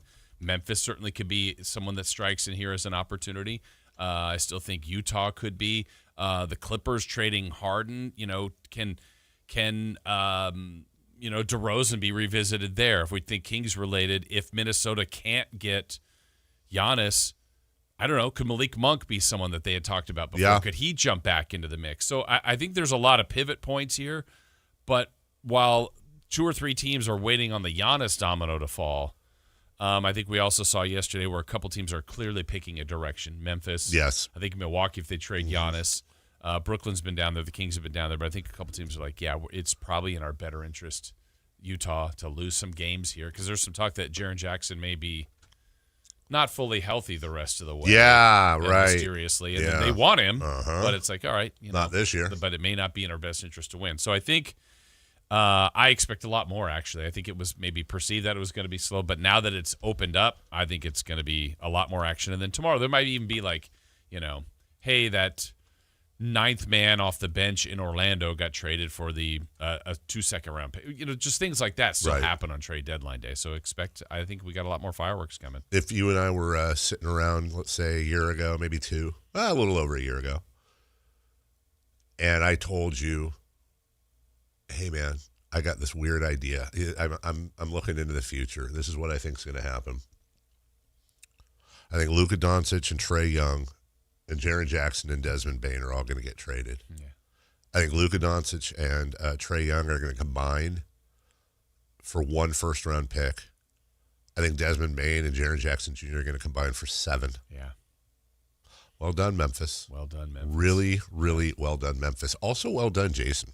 Jason Ross went viral yesterday. That's the first time. How did you know? Because I looked at your tweet and went, oh, yeah, wow. Like, boom. And when I looked at your tweet, it wasn't me looking at your timeline because I follow you. It was somebody, I forget who, but some other big hitter was quote tweeting your tweets. Yeah. And then I looked and went, oh my goodness. So Jason Ross tweeted out yesterday, shortly after the trade. He said, with today's Jaren Jackson Jr. trade, every single lottery pick from a very successful 2018 draft has been traded. That includes names like Luka, Trey, SGA, Mikal Bridges, Michael Porter Jr., Ayton, and now Jaren Jackson Jr. Currently, 800 retweets, over 8,000 likes, 2.5 million views. Jason Ross, you're kind of a big deal. So yesterday, this is like I've never had anything like that happen, which is crazy. You can like what it just got to the right spot, whatever the right spot means. I remember telling my brother yesterday afternoon, probably around 4:30 or something. I said, "Whoa, I think I didn't intend it. Just a little factoid. There's nothing that whatever." And I think I told him at the time, I go, "There's like 400,000 views of this. That's absolutely crazy." Yeah. My wife was gone. She came back. Go, hey, I did this tweet, and I go, oh my gosh, there's 900. Like it was like 30 minutes later. Right. And then this morning when I woke up, it was at like 2.1, and now you see 2.5. 2.5. You're gonna get paid. You get big. Do you have one of them little checkies? I did. Yeah, if you do, then I think you get. I don't know. Really? Don't you? I think if you get like a, I wouldn't know. I'm more about quantity, not quality. I'm not. Yeah, I don't tweet that much. Kind of going to your stat though. There's now one player in the first round that's playing for the same team he debuted with, and that's Miles Bridges. But he was traded. Right. Remember? A lot of people say Miles. I'm like, now how about this? How about this? This is what's really crazy. Yeah. In the entire draft, there's one player left. Yep. One player left playing for the same team, and that's Mitchell Robinson. On a great draft. And I just and it was 8 years draft. Ago. 8. This is the other thing I saw. And you're right. Someone sent that similar thing because now I get a lot of those things and responses, and people were saying similar to the Bain Jackson, but it was Jackson and from the same draft Bridges. Like those two combined for 8 first-round picks, while Luka and Trey were 1. And you're like, yeah, this is up is down, down is up. And final note on that: the top 6 in that draft: DeAndre Ayton, Marvin Bagley, Luka, Jaren Jackson Jr., Trae Young, and Mo Bamba, we forget, at number 6. By the way, all ahead of Shai Gilgeous-Alexander. Yeah. They've all changed teams over the last 367 days. The top 6. That is just a goofy draft, man. A goofy draft. And I'm not talking Disney. Number 2, please. Question 2. In your opinion, which team got the best of the trades yesterday? Well, I always say, when you say my opinion and all that, it's just what it is. It's an opinion. They're subjective. This is one of the few times where I can say, I do believe my opinion is fact. Oh. I do believe. Right. I'm right on this one. Congratulations to the Los Angeles Clippers. I mean, my goodness. Come on, you gracious. can't be on here yesterday saying you wanted to trade for James. You didn't want to. I didn't want to. No, but I did. I said, here's how I would trade. If there's massive draft compensate, no problem. They end up getting Darius Garland, who is younger, cheaper, and with bad feet. And that's the thing. That's the one thing I can't account for. If he really does have toes, terrible. And at the same time, they got rid of James Harden. And now I don't know what the hell Cleveland's doing. I really do not know what Cleveland's doing right now. But going for the championship. Yeah. Spoiler alert, it's not going to happen. Well, they added Schroeder and Keon Ellis. Yeah. Who will now not play. I honest to God, think Schroeder and Keon Ellis are better additions than James Harden. And we are talking about the godfather of empty calories. We are talking about a guy who just everywhere. And by the way, we're also talking about a guy who just left the hottest team in basketball because of reasons. Just because of reasons. Look, I always say this. It's never personal. He might. Sounds like he it. might. It's like basketball personal. This guy and I rarely agree on anything, but it's kind of funny. Here, would you like to hear it? Here's a season ticket holder from the Clippers. Oh, yeah. On the James Harden trade. And here he is. And I'll try it again. I'm so happy as a Clippers season ticket holder who has deliberately not been going to that many games, mostly because, all due respect, I'm sure he's a nice guy. I cannot stand watching James Harden. I can't stand it. I don't like it. I don't like driving 40 minutes to the Intuit Dome and then having to watch James Harden just have the ball all the time and fish for fouls. I just don't have a good time. It's not what I like. Help me understand Garland and the Clippers. I'll just put it this way. If I told you in July, there's really no market for James Harden other than one or two teams. He's going to sign a 1-year deal, and in 6 months, he's going to be traded straight up for Darius Garland. Your answer would have been no way. There's no way that's happening. Cleveland would never do that. Stop it. But I think Garland's stock has fallen a little bit. I think if you're the Clippers, it's a no-brainer. You have a chance to get a younger asset. His deal's not bad. He's got 3 years left. I've always loved Garland. I've always wanted to see him with the car keys on his own team. And I actually like the fit with him and Kawhi and Zoo. I don't know. I don't think it's going to hurt the team this season that much if he's playing. The problem is you're rolling the dice on his feet. So, random Clippers season ticket holder in there saying that. And that, by the way, all the stuff about James, it perfectly encapsulates how I feel about James Harden. I just can't stand watching him play. He is one of the smartest players of all time. Yeah. He is a first ballot Hall of Famer. All respect. All respect as far as I'm never going to say he's a bad player. It's just, I think in the end, and I'm not even getting into his, Game 7 numbers. Well, sure. No, he's got demons. Stuff. He's got to prove. Yeah. I mean, he's a Hall of Famer. All the things are true about him. It's just also all the things are true about him. Where has he been in Game 7s? Why has he been able to win the biggest games of his career? It would be pretty funny if they won a championship. If they won a championship, I would be sitting here slicing some crow up. And Keon is the first of the group that left to get a ring. Yeah, no, wait. Who? Was Kada in the group? He's saying the first of our guys. Was Kada? Kada wasn't on the. Was Kada on the Beam team? I don't think so. Was it the year before? Anyway, all right. Yeah. Anyways. I'm trying to picture Cleveland. I mean, I think Harden, Donovan Mitchell, Mobley, Allen. I mean, that's the defense. His liabilities fit to the back end of that defense, which is going to be good. He is a good one-on-one scorer. Mitchell's good. I don't know. I think it has a chance to be really good, but on the Keon Schroeder part, there was probably a level of excitement leaving Sacramento going for a contender, which still should be. I just think they just got pushed even further down. Absolutely, they did. I don't know if Keon's going to play. I mean, he's definitely a defensive switch off of James Harden if they need it. Specialist completely out of that. But, you've got those two guards are going to be playing the majority of the minutes. Yes. Schroeder will be as the backup point guard, filling that role. They have a shooter in Merrill off the bench. Max Strus can play the two when he's back healthy. There's just other choices, and it's interesting. I'm just going to go with the following. They're going to be pretty damn good the rest of the season. You're going to get the patented James Harden regular season acquisition bump. They're going to get in the playoffs, and then shockingly, they'll lose, and Harden will have, be 1 of 8. Right.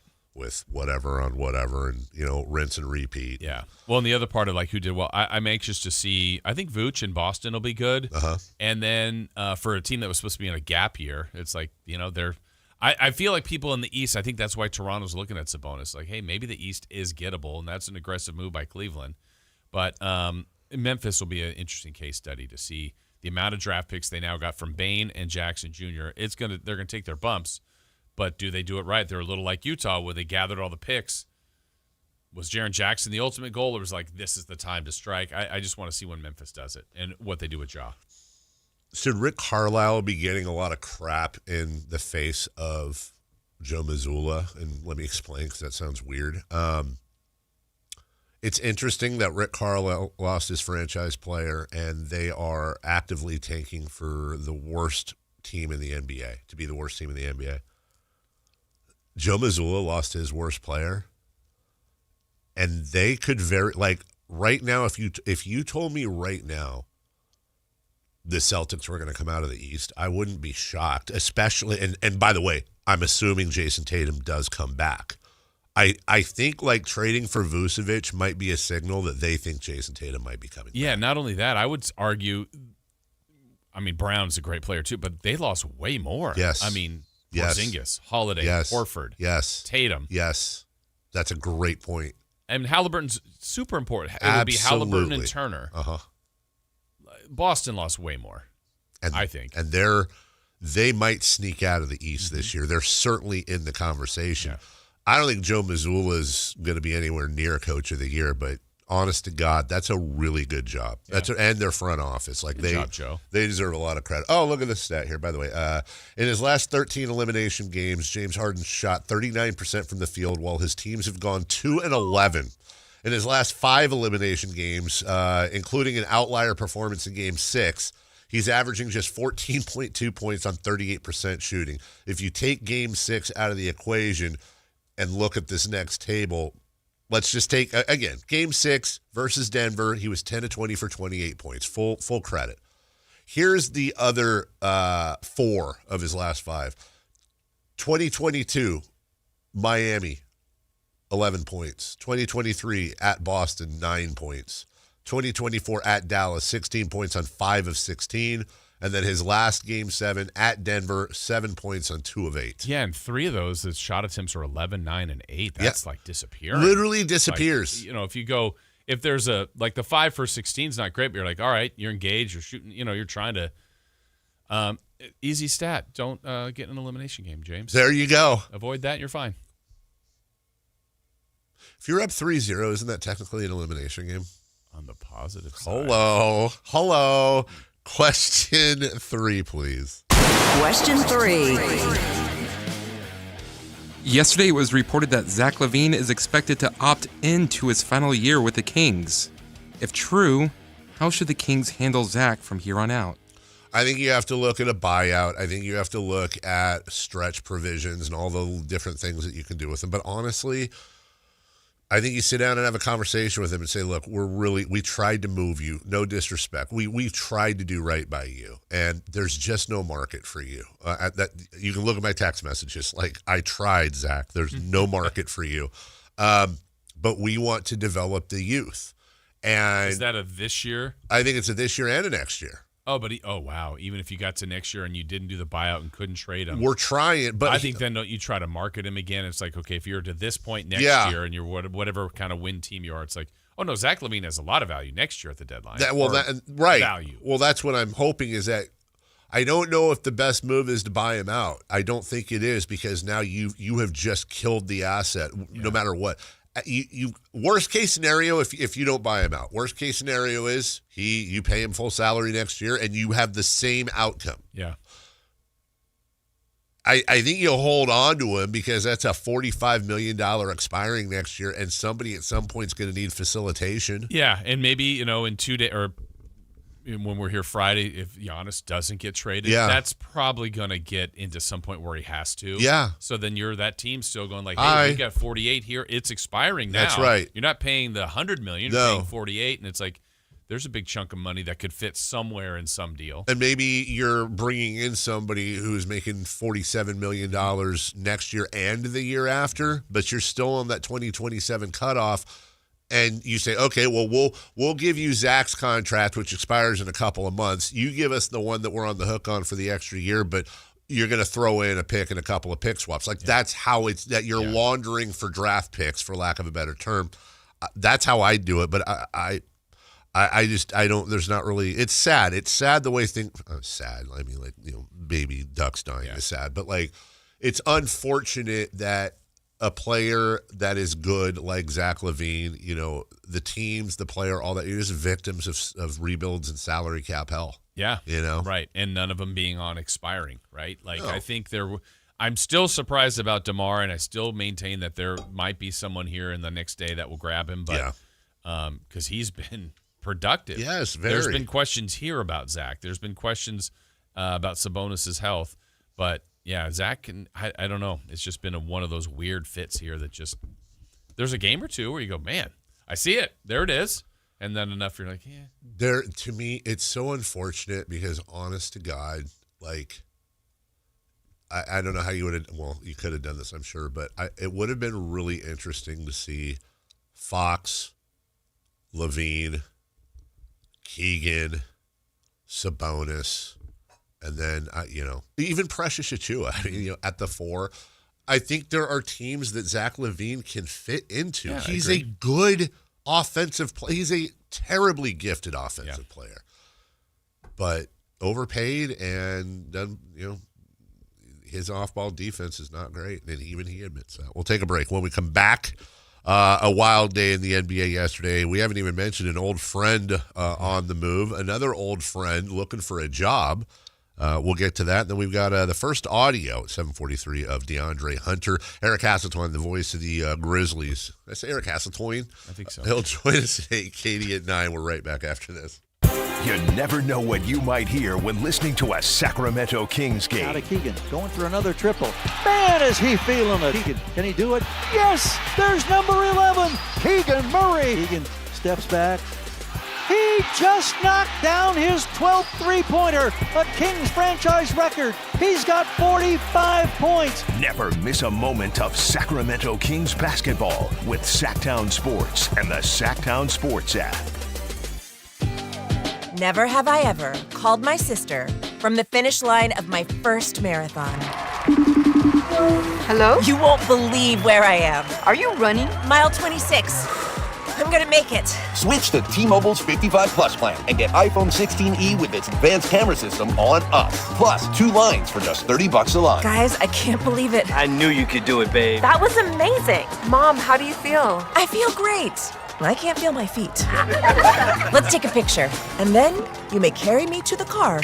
Share every stride, every mile, every memory on America's best network. Switch to T-Mobile's 55 Plus plan and get iPhone 16e on us and 2 lines for just $30 a line.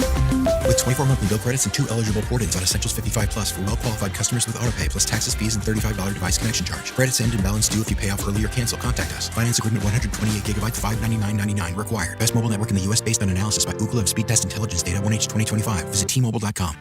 This is the story of the one. As an HVAC technician, he and his digital multimeter are in high demand. So when a noisy office HVAC turns out to be a failing blower motor, he doesn't break a sweat.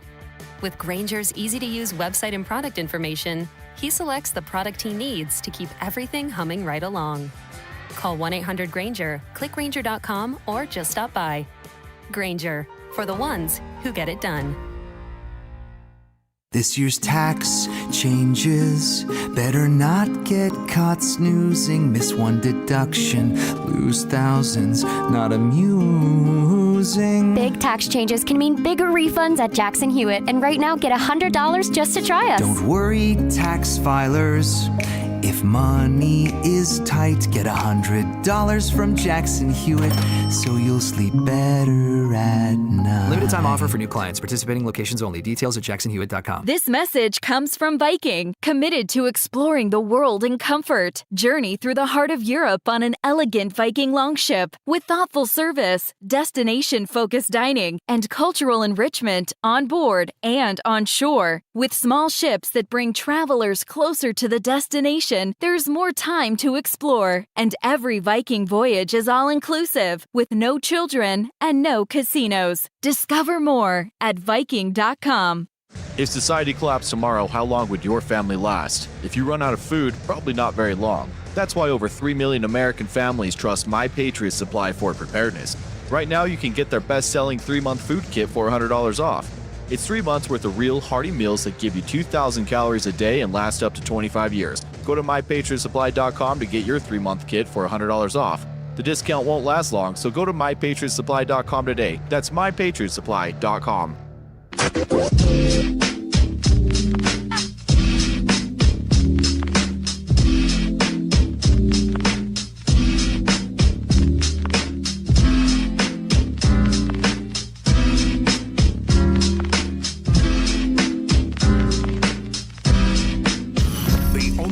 In the morning to get your sports fix. Live and local. The Carmichael Dave Show with Jason Ross.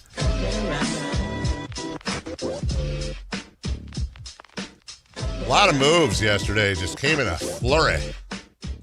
In a flurry, if you will. We got the Harden for Garland deal, which we've been talking about quite a bit. Also, old friend Kevin Huerter. Oh, yeah. Oh, Kev. The Velvet. The Velvet's on the move. So he's looking for, and he gets a bit of a, well, also let's talk Vucevic to the Celtics. The Bulls get Anthony Simons, a couple of second-round picks trading hands there.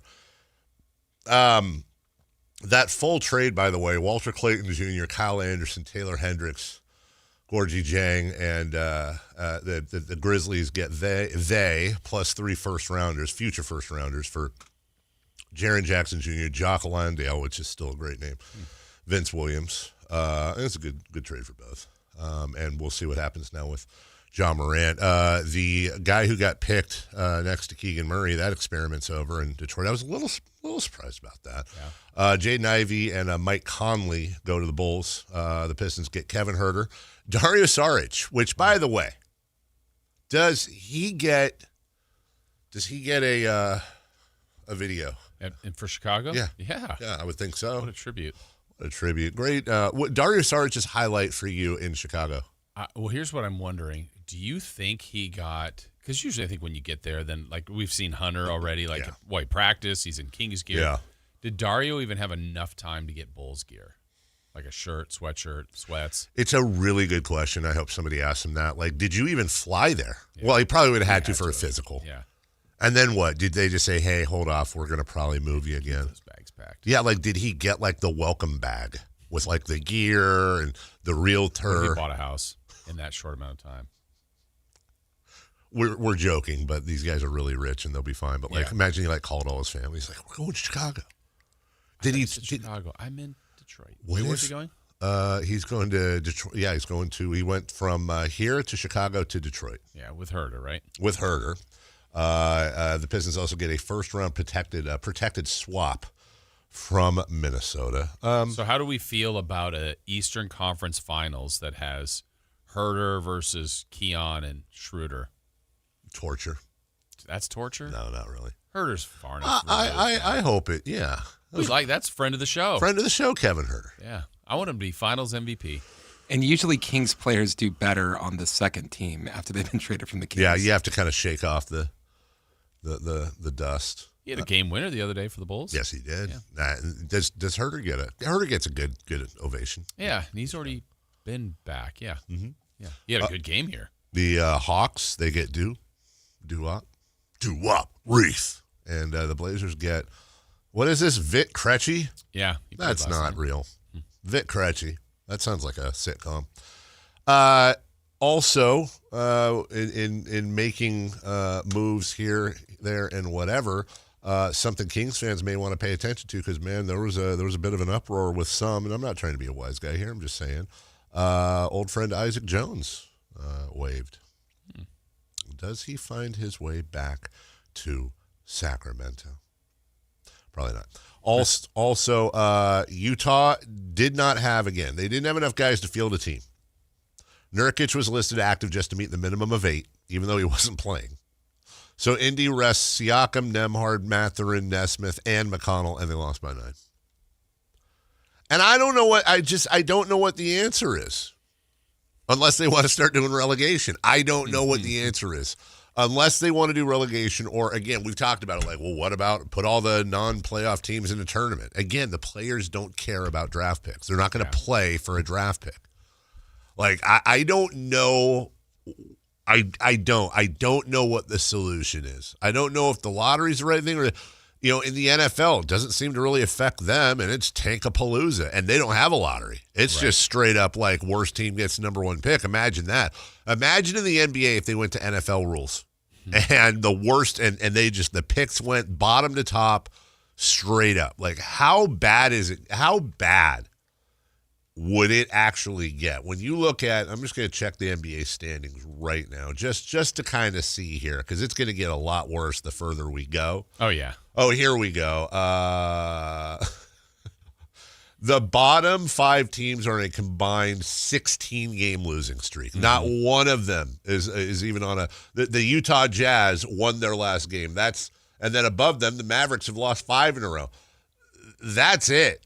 And the only reason the Jazz have a win is because they played the Pacers. And same with Washington. They beat the Kings. That's right. You're exactly right. And they've lost 7 of 10. The Kings, though, doing it right, leading the league with a 9-game losing streak, looking for double digits tonight against the Memphis Grizzlies. We'll have all that action for you right here in Sactown Sports. So the Kings are in this spot where if you look at the bottom 5, we're kind of separating that tier of Utah at 16 wins to the rest of the group. Yep. So they play Brooklyn twice. They still have another with Indiana. They have all 3 with New Orleans. You're talking about the Kings do? Oh. So, just what's the approach there? I know we're out of the All-Star break. I think Indiana and Washington play each other in a home-and-home. So, those are the kind of games to watch. And then when does the one inevitable happen for all these teams? Like, I forget, someone down there, maybe it was New Orleans, beat the Thunder, or somebody that where did that come from? And the Kings will beat somebody along the line where we're going, wow, they beat the Nuggets or, whoever, somebody. I'm just giving an example that you're just not expecting. It's going to be ugly. Yeah. Well, and how about the Kings, too? This homestand, the 3 teams they play. So tonight, Memphis just made the big trade. Yep. Friday, it's the Clippers. Yeah. They just made the trade. Saturday, I'm thinking it's Harden's debut. I think as a Cav. You're probably right. And that's when Schroeder because the Cavs and Clippers played at night. I don't think Harden's playing that soon. No, I don't think. No. So maybe he'll play another game before then. And then we start off next week. Huge 2-game road trip for the Kings. Yeah. They go at New Orleans. You know what? Honestly, Jason, maybe we might. I wonder if we can pitch the bosses. Maybe we should do a live show out there. From New Orleans? Yeah. We haven't been in a while. We haven't been in a while. Go out there. Monday, they're at New Orleans. Then they go at Utah. Although it's going to be interesting to see what Utah does with Jaren Jackson. Like he said, is he? Oh, he's got to recover, or because I think Utah could put out a halfway decent team now if they wanted to. Yeah, if we look at Utah going forward, what do you think of that front line of Markkanen, Jackson Jr., and Kessler? I think that front line is not going to exist very long. I think Walker Kessler is not long for the Jazz, probably. But you've got Keontae George, you have Ace Bailey, as you said, Markkanen, Jaren Jackson Jr. And then likely another lottery pick. That's right. Not likely. They will have will have another lottery pick. And depending, they're the top 8 or something like that. Yeah. But from let me see. Jeffrey says on the chat line. And hello, everybody on the chat line. I need to pay more attention today. Jeffrey says the new draft lottery odds stopped the tanking. I think he's being facetious, but no, it didn't. It did not. It did nothing at all to stop the tanking, and here we are. Hey, do the simulators. Could you argue that it helped more teams decide to tank? Because instead of, I need to get the worst. Yeah, now you can just be bottom 3. Yeah. Yes. So it's we're 6 to the bottom. Yeah. If we just lose some more games, maybe we can get that 3rd. We may not be able to get the worst record in the league, but we can get bottom 3. Right. Let's go. Well, and I think that's what we talked about. Obviously, the Kings right now have the worst record. They have a chance to get the first pick, but the worst pick they would get is 5th, and I think that's maybe the draw of the tanking teams. Right. It's hey, we're not going to end up 9th. Yes. It's a lottery, but we could win. Yep. But we also will not get past that certain threshold. And we also all know for a fact that either Indiana or a team way down in the numbers, they're going to get the number 1 pick. We know for a fact. Just because. Okay. All right, let's do it. As we go to break, we'll simulate the lottery. And the Kings, first try. Darren Peterson, welcome to Sacramento. Then who? Oh, wow, Charlotte. Charlotte goes up 9 spots to get Cam Boozer. Portland moved up a ton. Portland goes, and you know what? I'm fine with this. That's fine. I'm okay with that. Charlotte will find a way to screw it up. Yeah. Portland adds into Bonsa now. That actually is really interesting for Portland if that happens. All those Eastern Conference teams, it's Portland jumping up there. It's Portland jumping up. Caleb Wilson goes to the Pacers at 4. Kingston Flemings to the Hawks at 5, which I believe goes. Yeah, that came from the Pelicans. Yeah, it did. Poor Nets and Wizards. Oh boy, yeah. You know what? Good with that. Yeah.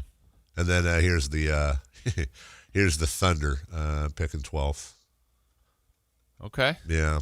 Well, I'll take it. We just did it for you, NBA lottery. We just stop here. Yeah, stop the count. Yep. Leave it alone. These are the results. We're dialed. We'll take a break. When we come back, DeAndre Hunter makes his debut tonight for the Sacramento Kings. And we've got audio, including Malik Monk, by the way, saying something. Malik's always very honest and open. He said something that caught some people's eyes and ears yesterday. We'll talk about it next. Download the Sactown Sports app. Sacramento sports in your pocket. This is Sactown Sports 1140. Hi, Flo here to say that Progressive knows that life can change quickly, so it's good to have flexible coverage. Oh, like when I have to take my ex off my policy. Oh, sorry. But yes, we can do that. And can you send them a message and tell them that they have trust issues that they need to work on? We don't really get in the middle of these conflicts. Also, can you let them know that I was faking interest in his band and it's probably time to grow up? I'm not going to do it. Just know that with Progressive, you can easily make changes to your auto insurance because we know life changes. Also, I'm staying in touch with his mom because she's absolutely lovely. Bad idea. Progressive Casualty Insurance Company and Affiliates. You're still grooving, still connecting, still loving, still turning up, still thriving. You still got it, but your immune system, it weakens as you age. That's where vaccines come in. They help train and strengthen your immune response to fight off respiratory illnesses like flu, pneumococcal pneumonia, RSV, or COVID-19. Ask your doctor or pharmacist which vaccines you need. Book in minutes at vaxassist.com. Sponsored by Pfizer. Guys, did you know your testosterone affects everything in your system, including how you feel and perform every day? Right now, Revive Men's Health Sacramento will check your testosterone for free. Knowing your T levels is the first step in understanding if you have low T. Your testosterone level impacts your energy, libido, sleep, weight, hair loss, mood, and even ED. Maintaining an appropriate T level can change your whole life. Most men start to see changes in their hormone levels in their 30s. Experience and results matter. So what are you waiting for? Get your T levels checked today by local, experienced, and trusted men's health experts. They've helped thousands of men since 2011. They're so confident they can help you, they even guarantee it. Call Revive today and schedule your free testosterone test, free exam, and free consultation. Call Revive Men's Health at 916-277-8599. That's 916-277-8599. Or visit ReviveMen'sHealth.com. Card collectors know there's nothing as special as a rare one-of-one card. And now you can hear a very rare one-of-a-kind sports card show right here on Sactown Sports. Whitey Gleason here inviting you to join me and Mr. True Sports Cards himself, Imran Pilati, for the True Sports Card Show every Saturday morning at 10 on Sactown Sports. It's the only sports card radio show in the nation. For all your hobby needs, get to True Sports Cards, 6661 Stanford Ranch Road in Rockland. And for hobby, insight, and fun, join us for the True Sports Card Show Saturday mornings at 10 on Sactown Sports.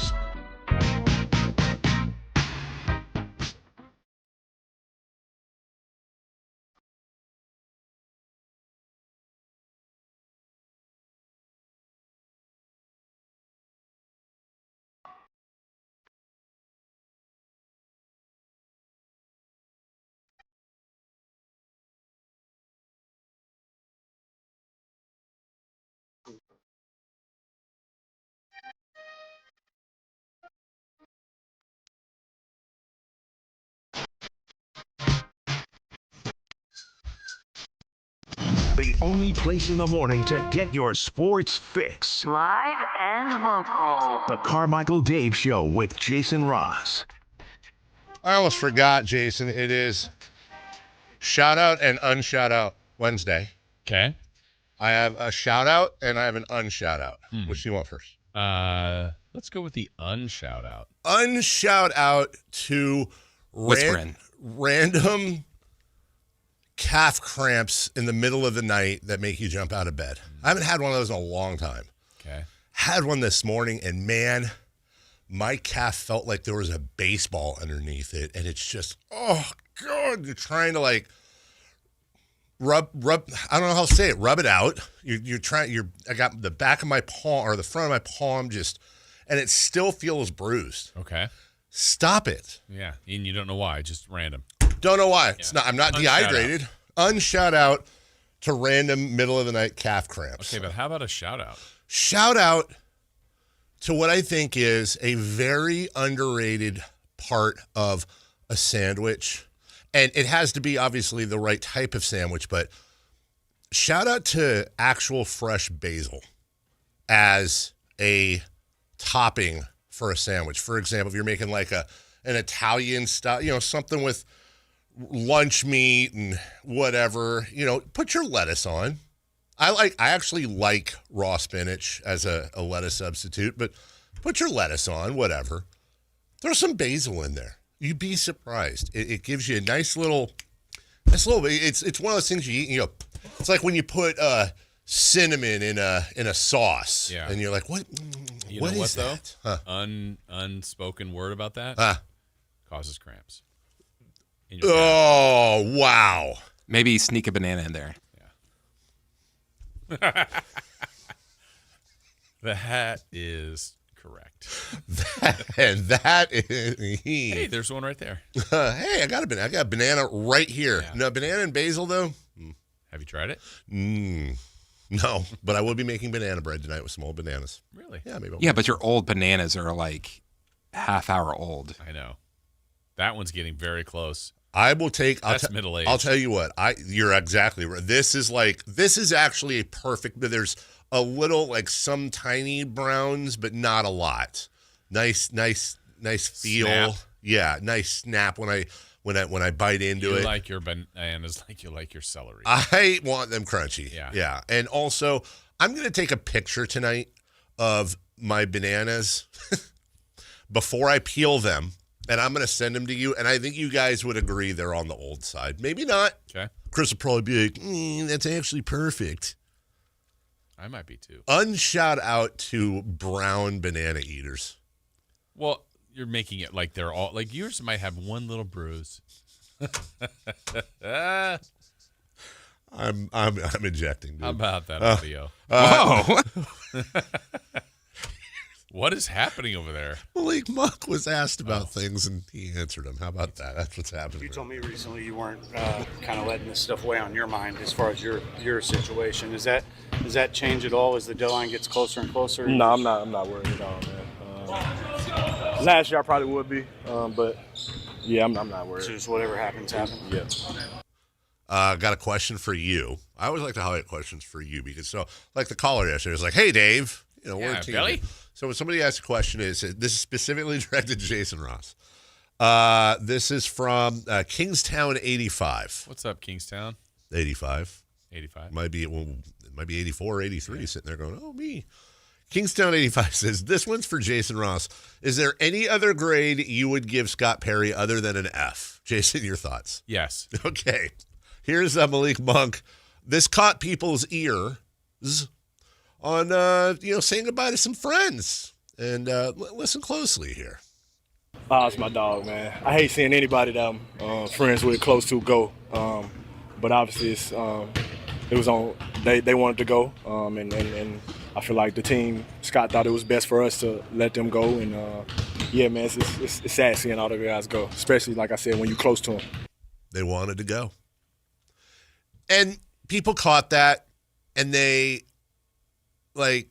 people caught that, and yes, it's interesting, and we're talking about it. Also, duh. Of course they wanted to go. Of course they would. It's not an insult, by the way, to fans, to the city. No. Let's see. Do you want to get paid to play in an outpost of the NBA that is years away from any form of relevance, that gets their asses kicked every single night? Oh, now we're in the thick of the Eastern Conference playoff race. Oh, okay. Which one do I want? Yeah. It's not. Yeah. I don't blame them. Are you kidding me? I want to go sometimes. Like, let's go. Yeah, exactly. Also, shout out to on the text line 916-339-1140.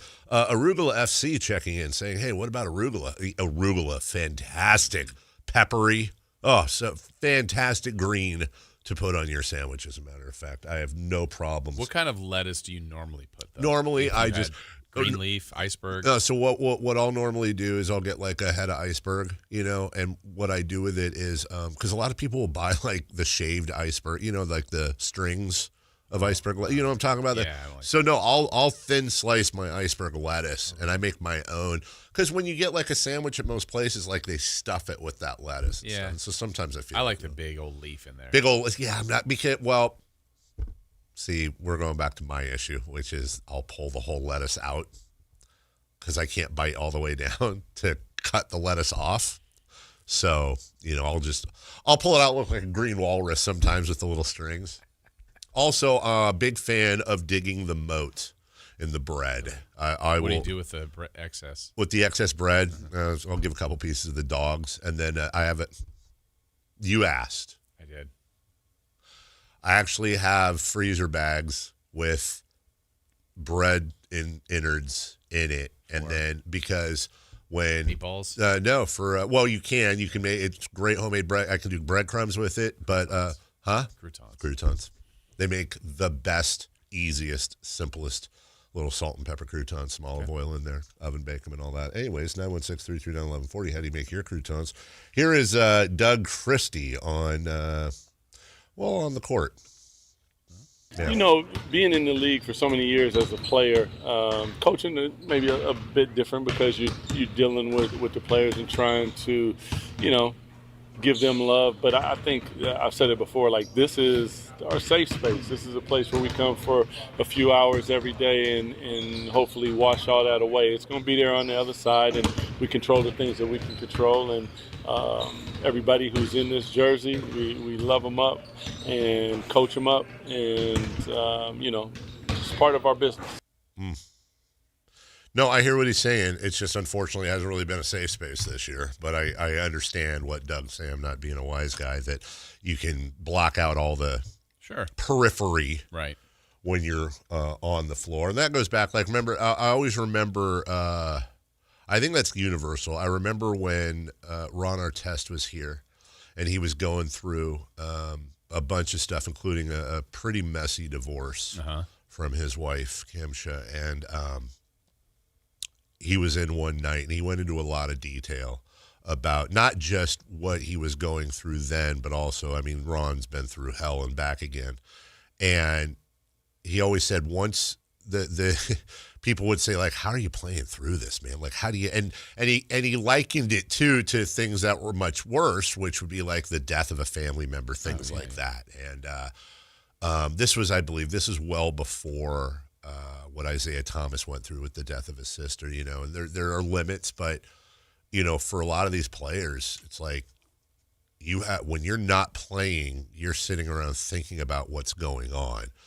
Once that whistle and that clock start and you're in between the lines, you're all basketball. You don't have time to think about anything else, and it does become a sanctuary mentally. So for those guys, I completely get what he's saying, whether it's trades, whether it's bad things going on in your life. Here's Doug about people leaving Sacramento. That one, that's tough because you're right. You laugh with them. Sometimes you cry with them. You experience a lot of different things. People have deaths in the family. People have children. There's a lot. So there's a lot of experiences that you can experience with somebody. So that part is difficult. But if you're truly friends, you'll stay in touch and communicate that way. But the business is unfortunately the business sometimes. Hey, Chris, got to protect this house here. We got to. At first, I was actually excited. There was a Raptors fan in the chat tuning in, and we always welcome outsiders. But he's just messing with our chatters. So let's go ahead and say goodbye to Steve. Steve, thanks for coming. Steve's highlights as a chatter. He can't remember the last time the Kings made a good move. That's true. Also, don't like hearing about it. And we are allowed to rip our team. You're not allowed to rip our team if you're a fan. Then we will all band together. Yeah, like one big purple Voltron. We don't even want to hear. I know how you guys are feeling. Yeah, no, you don't. No, you don't. You still kind of have that new ring smell, pal. We saw you get that ring a few years ago. You look. Sorry, just go take a shot of maple syrup or whatever you people do up there, and leave us alone. Go to your doctor's office and pay nothing to get the help you need. That's right, and wait for 3 days. Here's Doug Christie on Keegan, and new addition DeAndre Hunter. You guys have talked about playing Keegan at the 3. Does he allow you to do that, or is Keegan still more of a 4 than DeAndre? No, I think both of their size and athleticism allow you to guard across the board. So they can switch if there's a matchup that you like more. But yeah, definitely his size and his ability to guard can keep Keegan at the 3. And what do you think that looks like with those two side by side? Looks really attractive. Yes. Can you elaborate on what you like? No, I'm just excited to see them. I mean, when you think about it, like you got two long wings, both of them can shoot the basketball, both of them can guard pretty much 1 through 5, rebounding, cutting, mid-range. So I want to cut that off real quick because we have to break. I just want to get a quick thing here on DeAndre Hunter talking about what he brings to the Kings.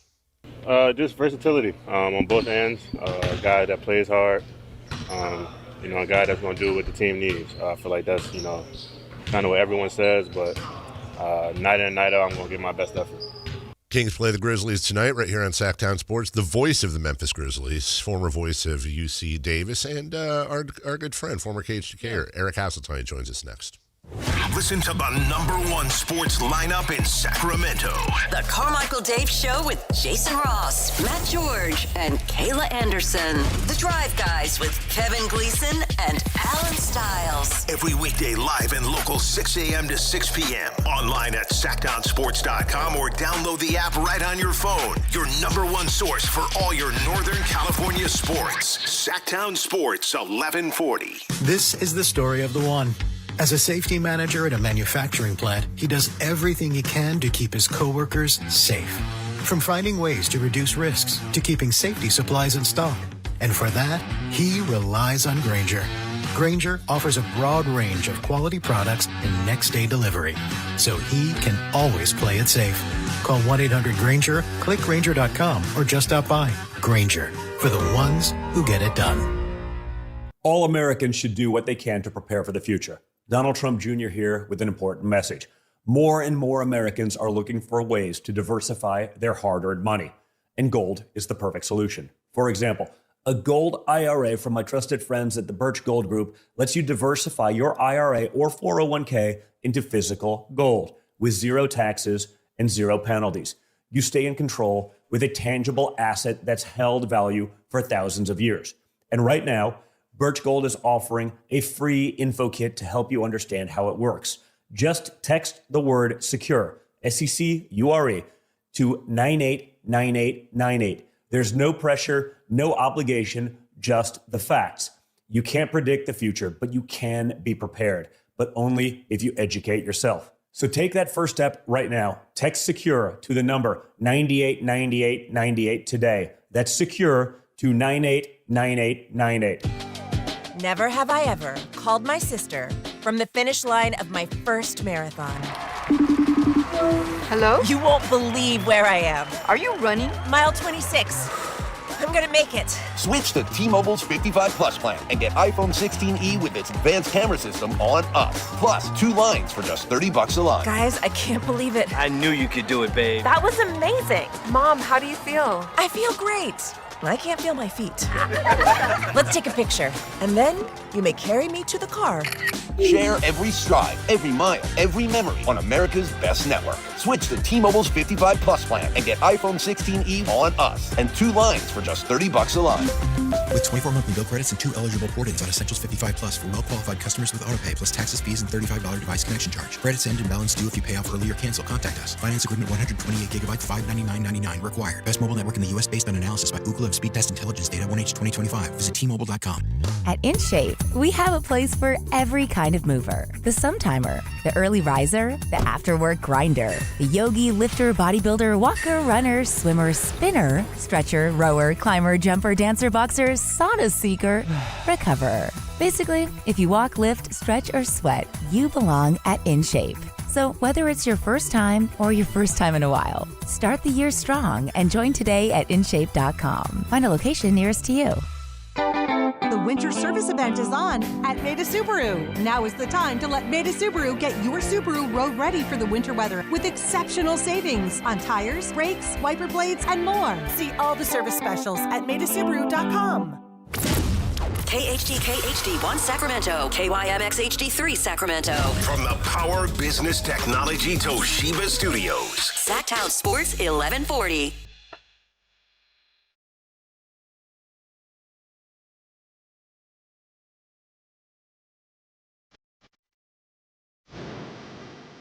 Ladies and gentlemen, we are halfway through the week. You're weak. So right now, I need every single listener on their feet. Callers, texters, YouTubers. Make some noise for Sacramento's favorite sports morning show. Carmichael Dave, Jason Ross, and the man behind the glass, Chris Verla. Thank you, Scott. I feel fresh. Halfway through, baby. I'm doing good, and we'll get right to it. Big day yesterday for the Memphis Grizzlies, and you're right back at it. Your thoughts on everything that happened?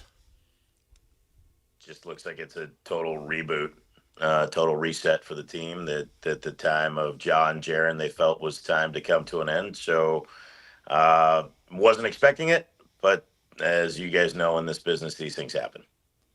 Yeah, I mean, it's stunning in the fact that, Eric, everybody's kind of looking at Ja, look over here. Was this kind of always in the plans? Like, how did this come about like this quickly for them?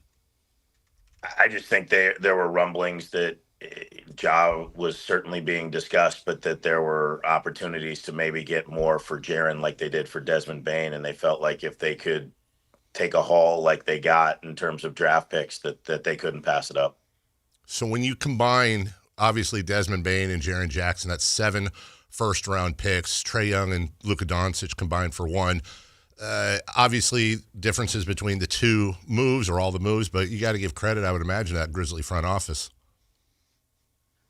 Yeah, I mean, it's over a long period of time, so you can't build up with 12 first-round picks in 3 years, so that it's stretched over 6 years. But, yeah, if you're going to reload, you got to do it. I think they like what Oklahoma City did in terms of all the picks they've acquired over the years. But, the one key thing I caution people to remember is that Oklahoma City also traded Paul George and got Shai Gilgeous-Alexander.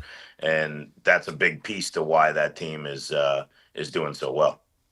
So what's this mean for Ja? Because that's a name that's been out there. We know his talent, what that all means. Do you think by, let's see, Friday at this time, is he still a Memphis Grizzly? Boy, man, I don't know. Was that Scott Moak doing the introduction, by the way? Scott Freshour. Yeah. There we go. Okay, I missed those golden tones. I think it obviously means, and I don't think I'm speaking out of turn, that the teams around the league can maybe offer a little less after that haul, or that the offers may change.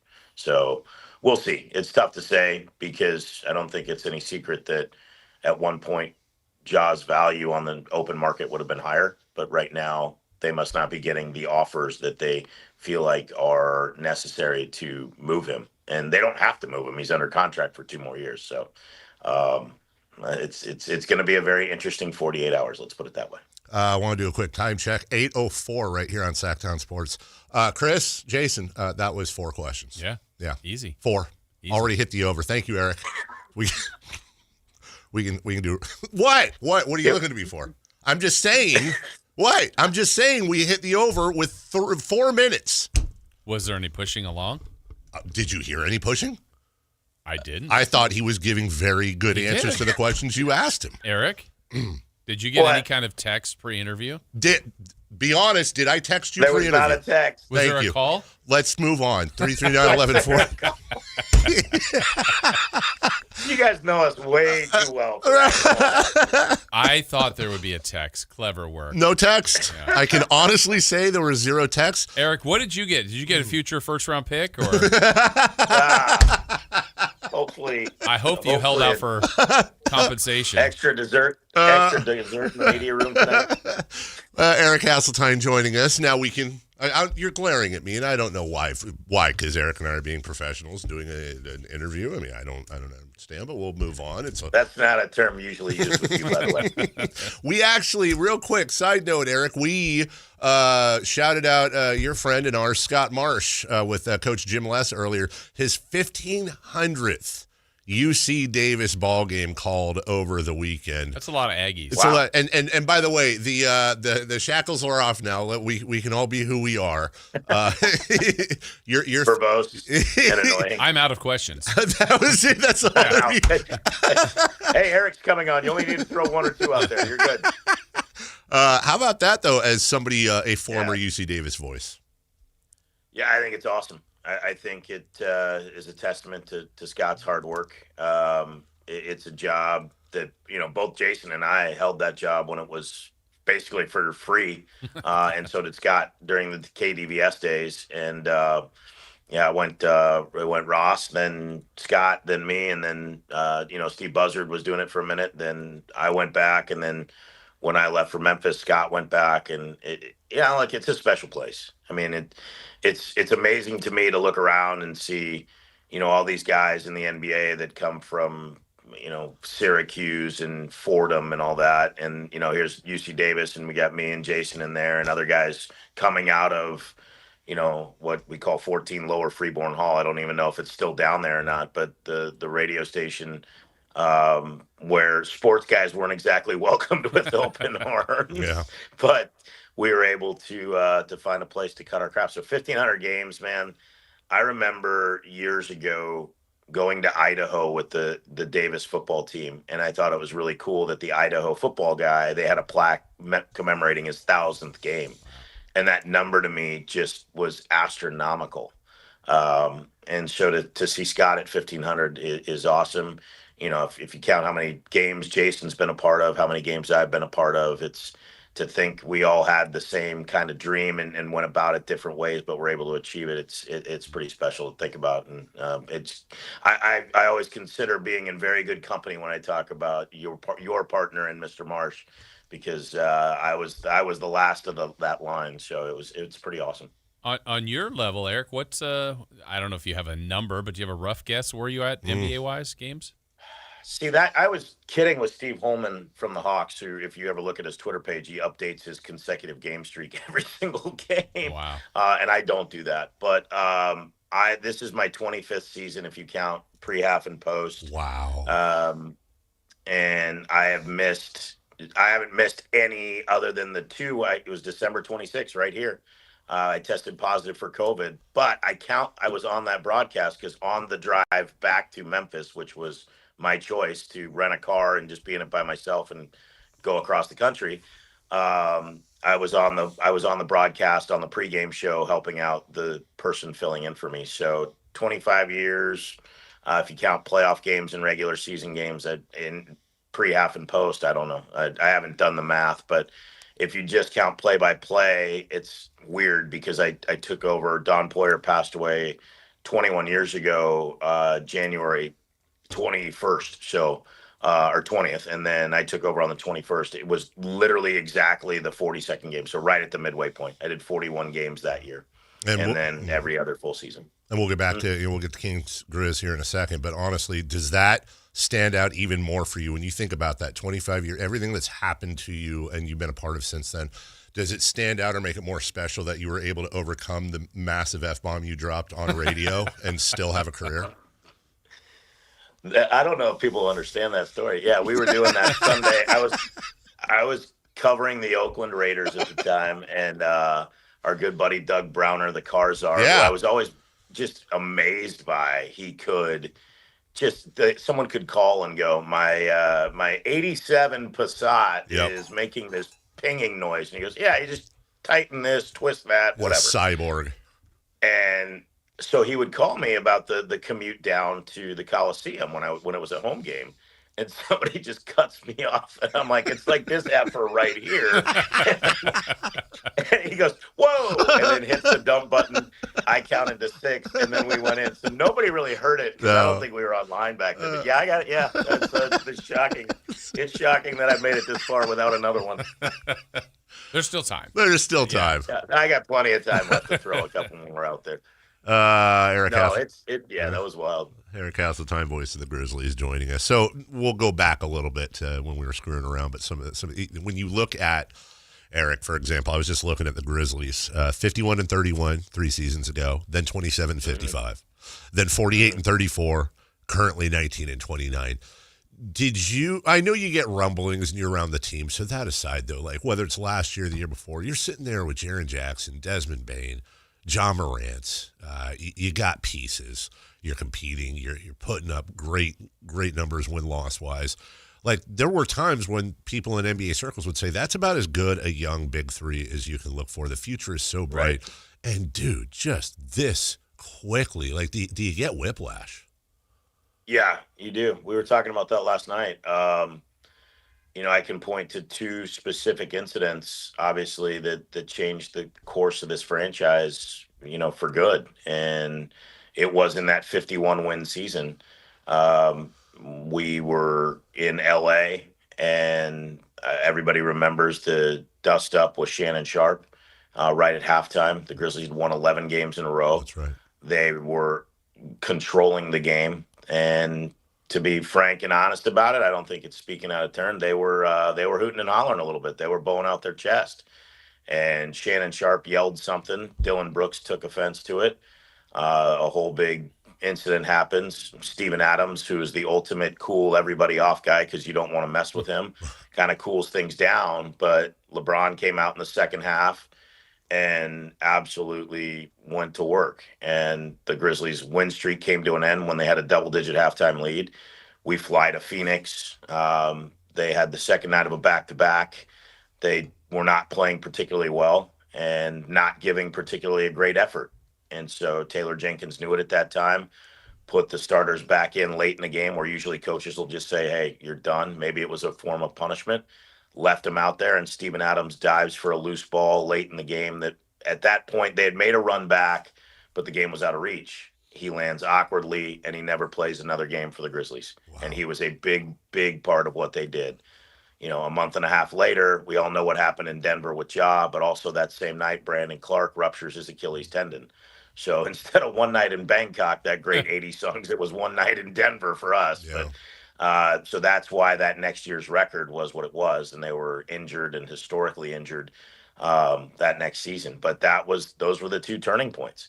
You go to a playoff series against the Lakers where you don't have Adams or Clark. You don't have any way to prevent Anthony Davis, who was playing at a high level at that time, from getting extra opportunities. You lose in the first round, and now coaches are getting let go, assistant coaches, a head coach is on the hot seat. Your star point guard gets suspended for the first 25 games, then comes back, and after 9 games tears his labrum. These are the types of things that can change the complexion very quickly. Some of it's off-court behavior. I think it's interesting to me when people talk about Ja, and they're like, well, he's always injured or suspended.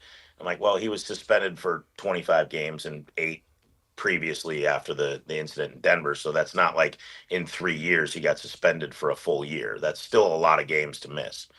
But the fact that in the last 3 seasons he's played 79 games and he's your best player, and at times looks like the best player on the court. I mean, they had a series with Oklahoma City last year, and there were times in games where he looked like he was the best player on the court, and that included Shai Gilgeous-Alexander. And when he's not available, that changes everything. So I guess the front office just said, hey, the runs come to an end. They signified they might be thinking that with the trade of Desmond Bane in the offseason. Yeah. And they've solidified that view with yesterday's news. Yeah. Yeah, and so what do you think, Eric, is the plan for the rest of this season? Obviously a team, I think you guys are, 19 wins now, certainly closer to the lottery or the bottom part of the lottery. The organization won't say it publicly. The players are going to try to win. The coaches will try to win. Do you think the Grizzlies will find it in their best interest to lose more of the games that they have remaining? See, I never think you can go about that as an organization and say that just because you don't want to create that culture. Yeah. I mean, there was the year like you talked about with the year prior to last year when all those injuries and everybody was there. Desmond Bane got hurt and you were in the lottery, right? And you end up with Zach Edey. So there's never a guarantee. You can go to work on not winning basketball games all you want. You can play young guys. You can spin it however you want. We're going to get guys opportunities to see if they can stick around. But at the end of the day, the draft lottery makes it so, hey, you don't know where you're going to end up. Now, obviously, we're no fools, and everybody is talking about if these college players, and I have to say it that way because, Ross, as team employees, we can't comment on people that are not eligible for the draft yet. So obviously this is expected to be a very talent-rich draft. And so I think you're seeing some teams go, well, this veteran looks like he might need some more time off, and let's see what our young guys can do. The ironic thing for the Grizzlies is they've seen what their young guys on the roster can do this entire year because they've been missing guys. Cedric Coward has gotten an opportunity to play right away. Cam Spencer has gotten an opportunity to play after a rookie season that he battled an ankle issue, but still showed flashes, and now has gotten an opportunity to play with the ball in his hands and now off of the ball. You're going to get a chance to see what Walter Clayton can do from the trade, and you're going to get a chance to see what Taylor Hendricks may be able to be. He was a 9th overall pick coming out of Central Florida. People in Memphis are familiar with him because Central Florida and the University of Memphis play in the same conference at that time. And he just hasn't had as much of an opportunity in Utah because of Lowry Markkanen, because of Walker Kessler, because of other bigs that have been there, John Collins for a minute. And he also got hurt early in his career with a pretty severe ankle injury. So now he gets a chance to go out and kind of throw him into the fire, sink or swim type thing. So I don't think you ever look at it as it behooves us to not win basketball games because you don't want that culture. And the one thing I know about NBA players is it doesn't matter what you're doing with them. They are the ultimate competitors. They hate to lose at anything. You can be sitting there pitching pennies at the wall to kill time. And if you beat them, they'll want to go, hey, let's go 2 out of 3. Let's go 3 out of 5. Let's go again. That's just in their nature, and that's why they're successful at what they do. Never been embedded in Grizzlies culture, Eric, but I do know the grit and grind version, the Zach Randolph, Tony Allen, all those folks. I imagine they're held in rather high regard with Memphis Grizzlies fans, that edition of the Grizzlies. I don't know what you call, or if there is a term for the Jaren Jackson, Ja Morant, Desmond Bane era Grizzlies, but how do you think fans will look back on that era, if you will? I mean, I don't want it to sound disrespectful, but I think every Grizzly fan is going to look at it and go, man, what could have been? Yeah. Because when you go back to the year that we were just talking about, the 51-win year with the incident in Denver and then the injuries to Adams and Clark, at the end of the day that year, they kind of shut some guys down to get ready for the playoffs and maybe lost a couple of games that if healthy, they could have won, but also, obviously they had some things going on. Denver faltered down the stretch that year. People forget they were the 1 seed, but they only held the Grizzlies off by a single game, by 1 game. And if you had won 2 more games, and believe me, there were plenty of the games I remember in that year where you're going like, what are we doing? Like, let's make sure we hang on to home court advantage at least. Like, don't. But, hey, look, that's not my job. But, of course, we always look at it, aside from calling the game, we're fans too. And if they had won those 2 games, they don't draw the Lakers in the first round. They draw somebody else that maybe they have a better chance at. Who knows? But with those injuries, I don't think they were going very far. You go back to the year they lost to Golden State in the second round after beating Minnesota. I thought Golden State that year should have been the 2 seed. That was the year Steph got hurt for about a 3 or 4 week stretch, and the Grizzlies were able to overtake them. But Klay Thompson in game 1 makes a brilliant defensive play that doesn't go on a stat sheet, where he just takes 2 more steps up towards the free throw line and takes away Ja's angle at the basket. A lot of players don't make that move. If he doesn't make that move, I'm pretty positive Ja finishes the play instead. He had a tougher angle on the drive to the bucket. He misses it, and the Grizzlies never win a road game. If they win that game against Golden State, what happens? Do they go to the Western Conference Finals? Possibly. There would have been a game 7, and they had just won game 5 by 40 on their home court. And if they go to the Western Conference Finals, do they go even further than that core 4 team once did? So I think that will be their memory. There's a lot of people just that love Ja Morant as a player, but are kind of frustrated as fans that he hasn't been available. And it's not been the same type of love affair with this group, in my opinion, that it was with the core 4. That's what they called them: Tony Allen, Zach Randolph, Marc Gasol, and Mike Conley. that was just a different run. And it's crazy to think about, because I do remember, we have a very close-knit broadcast group. We've all been there now, double-digit years. Pete Pranica, our television voice, and I have been there together for 22. Our Brevin Knight's been there 16. Elliot Perry's been with me 19. Our sideline guy, Rob Fisher, has been there 18 years. And I remember talking at it just at an end of the year dinner that we always do. I said, fellas, we need to make sure we enjoy these times, because this is not the norm. We were very lucky. Lionel Hollins treated us like family. Dave Yeager treated us like family. David Fisdale, it was a little different. JB Bickerstaff, more like the family type. Taylor Jenkins treated us like family, but the players themselves were much more accessible. And, look, it's nothing against John and Jaron and those guys, but they were just different than that. They didn't welcome us in the way the other guys did. They didn't shun us away. But the other guys, like, I see Mike Conley and I feel like I'm seeing my friend. I see Marcus All and I feel like I'm seeing a friend. Same with Zach Randolph, Tony Allen. That it was just different. I don't know how to explain it any other way. These guys, it's more of a business. And so I think they were like that with the fans too. So our fans may have felt a better, stronger connection to those guys than they did with these younger guys. And that's part of it. Times change. Players are different now. They're more of a brand off the court as well than they were back then. And that's okay. That's the way it is. But it was something special back in those days, because they did play a little bit differently. They were a little nastier. They weren't dirty, but they played the game in a different manner than a lot of teams, and it worked for them. I mean, people can say all they want, like, oh, why did they, what are they doing? They're retiring jerseys. They've never won a title. They went to the playoffs 7 straight years.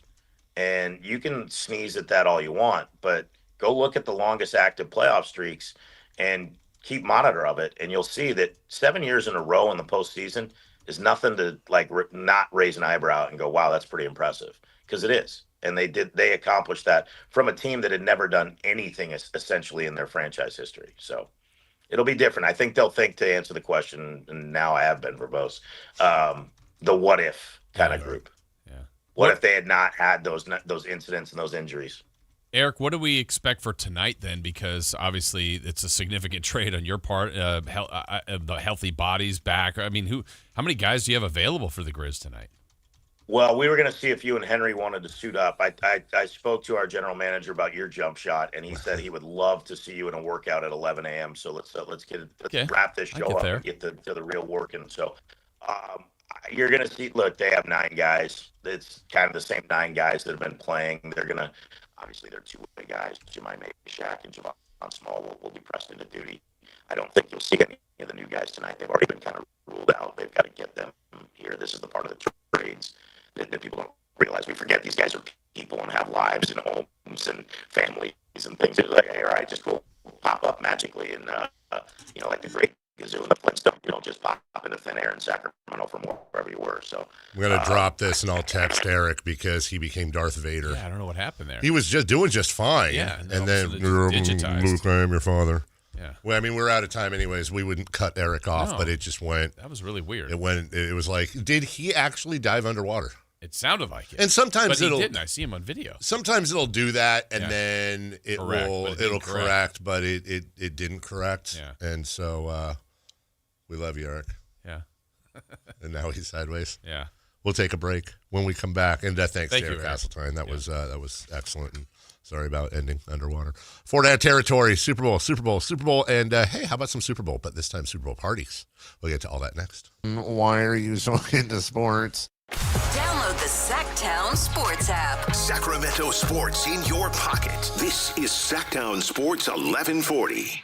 How do you stay humble when you're America's #1 wiper blade? That's what we're currently dealing with at Rain-X. Is it even possible to humble brag when you bully Mother Nature like we do? Do we sound too conceited if we keep repeating how Rain-X is the #1 brand of wiper blades in America? No. We'll take a lesson from our wipers and just keep doing our job with humility. As America's #1 wiper blade. Rain-X. Outsmart the elements. This is the story of the one. As the purchasing manager at a manufacturing plant, She knows the only thing more important than having the right safety gear is having it there when you need it. That's why she partners with Grainger for auto reordering, so her team members can count on her to have cut-resistant gloves on hand, and each shift can run safely and efficiently. Call 1-800-GRAINGER, click Grainger.com, or just stop by. Grainger, for the ones who get it done. There are many reasons to choose Gonzalez Law Offices. As a dedicated trial lawyer with an undefeated record from 2016 through 2019, and you'll know that no case is too big or too small. Due to his success, hard work, and commitment to excellence, attorney Jonathan Gonzalez has been listed in Super Lawyers Rising Stars, as well as in the top 40 under 40 list by national trial lawyers. You can find Gonzalez Law Office online at saclegaldefense.com or call him at 916-304-9187. Hey, Sacramento. Roosters on Carlson Drive, celebrating the holidays with great Mexican-inspired food and legendary mimosas. And now, college students and faculty get 15% off all food purchases through the holidays. Enjoy amazing food and great vibes at Rooster Sacramento. See you soon. Hey, it's Carmichael Dave. I got to tell you, I am so excited to get this decking project started with Trex Decking and Railings. From the first time I stepped foot in the showroom last week, I was so impressed. So many color options, heat-resistant composite deck. What does that mean? That means I don't have to do any maintenance on it whatsoever. They even have a deck designer, so you can go online and see what your dream deck will look like on your house. Just visit Trex, that's Trex.com to get it started. Tell them Carmichael Dave sent you. Guys, your testosterone level impacts your energy, drive, weight, hair loss, and even ED. Revive Men's Health Sacramento will check your T level for free. For your free T level check, exam, and consultation, call 916-277-8599 or visit ReviveMen'sHealth.com. Country in the Park is back. May 8th and 9th at Cal Expo. Miranda Lambert, John Party, and more. Line dancing live DJs, mechanical bulls, huge festival area, and food trucks. Tickets start at only $68. It's the perfect Valentine's gift. Surprise them with live country music and dancing. Country in the Park, May 8th and 9th at Cal Expo with Hoblit Chrysler Dodge Jeep and Ram Center and Hilton Sacramento. For more info, visit CITPFest.com. Tune in every Thursday, Friday, and Saturday for the Toyota Tahoe Report with Johnny Mosley and me, Elena, bringing you the latest weather conditions up at Tahoe. Brought to you by your local Toyota dealers, Toyota. Let's go places. Hagen Oaks knows you can buy a driver off the shelf anywhere, but Hagen Oaks is the only place where you'll find total game fitting. The Hagen Oaks TrackMan-powered player performance studio fits clubs to your swing. King's Ballnamic Ball Fitter finds your optimum golf ball. The putter fitting studio makes you a better putter, and FootJoy's 3D foot scanner finds your correct fit. In fact, Hagen Oaks will fit you from head to toe with equipment and apparel to make you the player you want to be. It's total game fitting, and it's only at the Hagen Oaks Golf Super Shop, Fulton Avenue at the Cap City Freeway.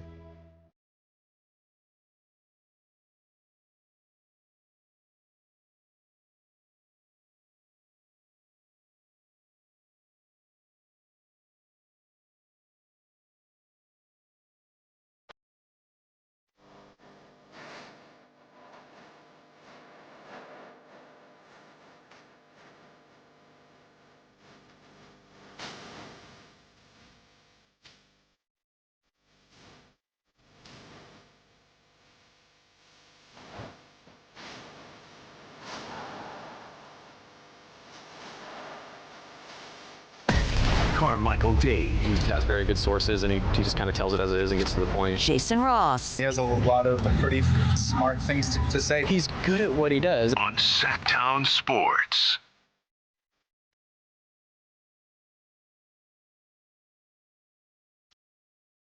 I think we might have gotten double-digit questions in there with Hasseline. Oh, yeah. But easily. Come on. You ran a coup there. Took the under. Sillies. 4-down territory. Question 1, please. What is the first Super Bowl you remember watching? Niners, Bengals. Kenny Anderson, who I believe is going to be a Hall of Famer here very soon. I mean, I've told the story a billion times, but yeah, watched it. Don't really have any specific memories from the game, but I know that when the game was over and the Niners won, and that was their first Super Bowl my lifetime. What? That's the first one you remember? Yeah. Why? Because, like, the first one I remember is, like, 3 years later, but you were. We were the same age. So, No, there were 2 San Francisco Bengals games, right? No, there was. I'm not talking about the John Taylor one. I'm talking about the first one. Yeah, the first one. The very first one. Oh, in 81.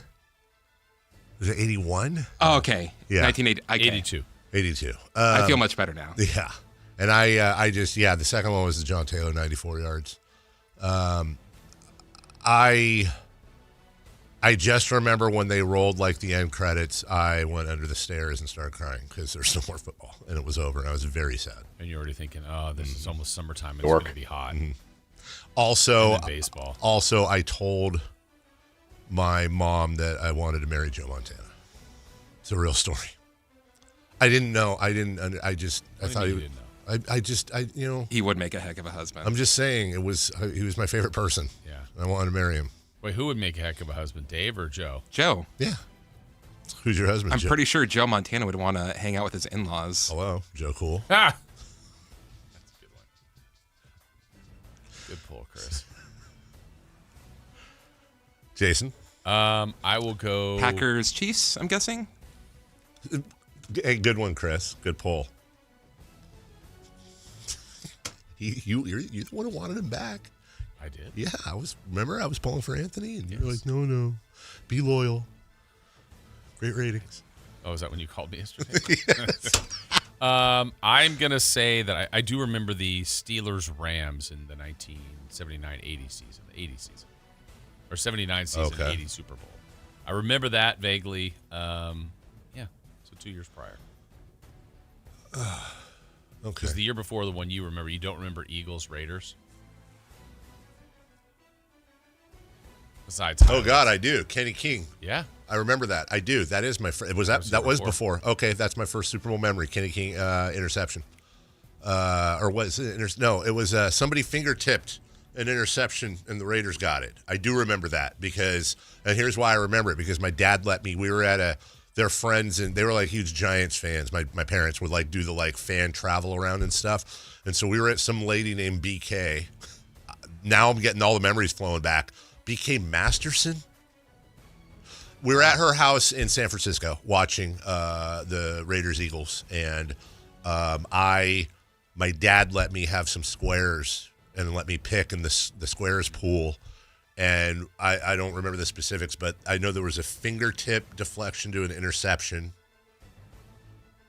I don't know why I'm thinking Kenny King, but wasn't he a running back? Yeah, Kenny King had a big play in that game. Yeah, and maybe he caught it. I don't know. Yeah. Fingertips, somebody caught it, whatever. Okay. And I won. I won that. It was like the greatest thing. I was rich. Yeah. This is the height of luxury. Then you went under the stairs and cried and talked about marrying Kenny King. Old Kenny King, as a matter of fact. My fiance is never getting to the Super Bowl. This is actually a real story. This is a real story. I'm so glad you brought that. This is not a bit.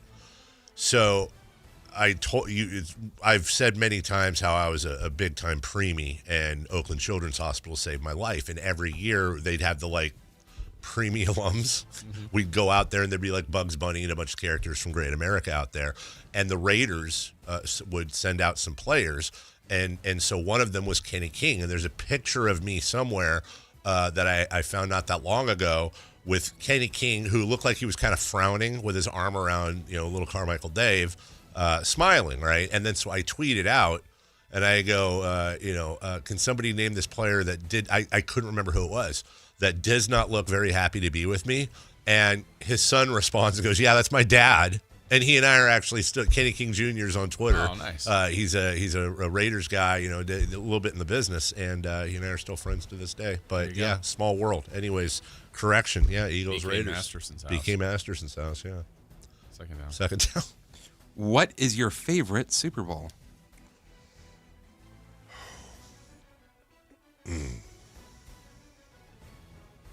My favorite Super Bowl from a fan perspective is Niners Broncos 55-10, I believe. Yep. That was just 1990. Awesome.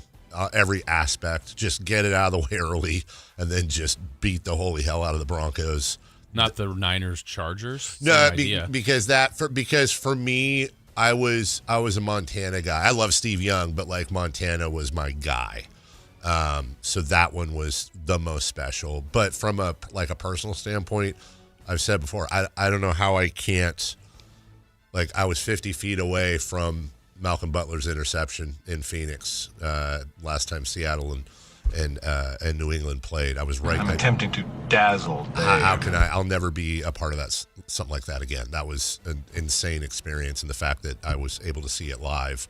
So from a fan point, Niners Broncos. From a real point, probably Seahawks Patriots. Just being there. Okay.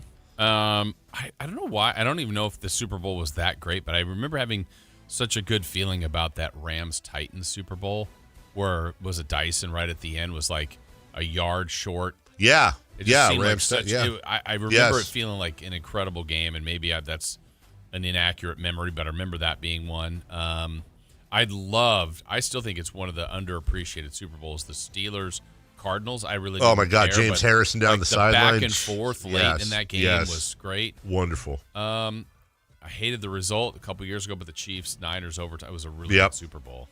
Look, had it gone differently, That's probably the number one. For me, no. But you made me think about it because you're right. That was a hell of a game. Had the result gone differently, my favorite Super Bowl of all time would be Ravens-Niners when they had the blackout. Yeah, the lights went out, and then the Niners mounted this huge comeback. Completely different game in the second half. They fell short. So bizarre that the lights went out in the Insane. Super Bowl. Like, honestly. And had all that happen and the Niners come back and won and all the stories after, conspiracy theories and everything. I'm here for it. I would have been here for it. Third down, please. Do you have a least favorite Super Bowl? Yeah, I do. Niners Chiefs. Which one? The last one you were just overtime. Jimmy Garoppolo, you son of a bitch. Yeah. Just, oh, God. There were so many opportunities there. There really were. And still, that's real pain, baby, as Chris Webber would say. That I did not like that Super Bowl at all. Also, was it Rams Patriots? It was like 13-10 or something. 13-3. I'm looking at that right dumb. Now. Yeah, that Super Bowl sucked. And it's not because I hate either team. It was just boring. Yeah, the one I remember being really bored was, and again, didn't care who won. Congrats to Seattle. But when what's the final here? 43-8 on Denver. Oh my God, that was awful. That was awful too. I remember just going. I was at a Super Bowl party and I think it was just chat, just kind of lost interest. Oh, it's early enough. You never know. And then it's like, no, this one's over. More boring, that type of 43-8 or whatever it was, or the. 13-3? I mean, at least that was a 2-score game. Yeah. I don't know. I remember it being over early. Yeah. That was the first time I remember the game being turned off at a Super Bowl party wasn't I was it at. Literally, was it the first snap that went over Manning's head for a safety so. or something? And it's already 2-0, and then boom, it just kept going. This is awful. Well, when you think about it, circumstance is the only thing preventing last year's Super Bowl from being in that category. And what I mean is come on, it's the Chiefs. Chiefs are going to win. Chiefs. And then the Eagles that was a bad game. Blew them off the field. That was not a. It was a great. What did they do? Just fourth down. Dude. Okay. I can't say anything here. Super Bowl parties are a thing. Is there any other kind of sport that could draw the same kind of interest? I would say boxing or MMA, probably, but not. You're not getting as good as the Super Bowl. So let's just get that. I think that's that. Yeah, I always feel like you may not be invited to a Super Bowl party, but you've heard of them. Or our neighbors are having one. Or the street has 3 of them. Uh-huh. I've heard about this one. It's just somebody's having a Super Bowl party. You're right. And the thing is by the way, shout out to my mom. They go to this Super Bowl party every year that they've gone to forever. BK's? When healthy. No, different one. Funny enough, that's how Frank LaRosa knows them, because they're in the same that same circle. And was it last, I don't know how many years. This is so bad, but there was a few years ago. It's not fun. It's not funny. It's not funny. But there was there's snacks all over the place, and there was a bowl of almonds. My mom took a couple and ate them, or went to go eat them, and they weren't almonds. She didn't look. They were like rocks or something, and she chipped a tooth. They had to leave. It's not funny, guys. Nope. No, it's not. Okay, go ahead. It's not funny. It's not. My poor mother. It's one of those things that's super not funny, but like because she was okay, like if any of us, it's like if you fall down, like you're like, oh my God, are you okay? First instinct is like, oh my God, right. We need to like get you someplace. Exactly. And then like personally, I love you, but I wish it would have been more okay if it happened to my dad, because then we would have really dragged him, because it's my mom. Yeah, like, it's my mom, she's been, she goes through enough already, but also my mom. Like that's something I would do. That's something I probably will do. You were right, Jason, on the safety right at the beginning of the game. Also, the score was 36-0 until the Broncos scored a touchdown to end the third quarter. So 36-8, it's over. Yeah. I would say MMA is a good call, or boxing. Like if there's a historic, or, I don't know that we'll get to there again, but there were big fights. Like, it's the heavyweight fight. Tyson's fighting. That's when you knew like a lot of people would get together to pay for it and watch as a group. Yeah. Now it's going to be like, Mr. Beast versus Muhammad Ali III. That's just such a random grab. I had to think about that for a while. I don't know why that got me. Mr. Beast versus Muhammad Ali III. This time it's for real. Yeah. The big. I know we got a break. The big difference though is obviously Super Bowl is Super Bowl, but also UFC, MMA, boxing. Those are all like starting at 7 p.m. Yeah. This is a holiday. Yeah. Well, how about what we learned earlier in the show, that next year's Super Bowl is on Valentine's Day? That seems problematic. Now, the plus side is the very next day is President's Day. It is an off day. Yes. For most people. And where we go at first, I was like, dude, that's awesome. And then we realized, oh, God, we're going to have to work that Monday. No, we're not supposed to work that Monday. Well, it's a holiday. Right. But we're going to. Day after Super Bowl, they're going to let us not work, which I actually we have get Tuesday it. Content. Well, for me, I'm with you. Here's the thing. Even I am like, yeah, I get it. We have to work the day after Super Bowl. Like, I accept that. Should I not accept that? Yeah. Well, let's say we do, but it's going to be one of those stupid things where they're like, you'll get a floating holiday to take in the future that you never take. So, like, if we work hey, Jose, if we end up working the Monday after Super Bowl, which Jason does not want to do, but if we do, then I think we should, like, before we even work that, we have to have the day that we're taking off. Well, you're the proponent for having the Super Bowl on Saturday. Yes. So it's already 2 days after. Like, if we had a regular Monday, the Super Bowl wouldn't have been the day before. Does that make sense? So if we took the Monday, it would just be like normal. Look at that big brain on Brad. If the days are given to you, take them. Hey, you don't have to ask me once. Take a break. What? When we come back, very quick break. Who's hot? What's not? What's hot?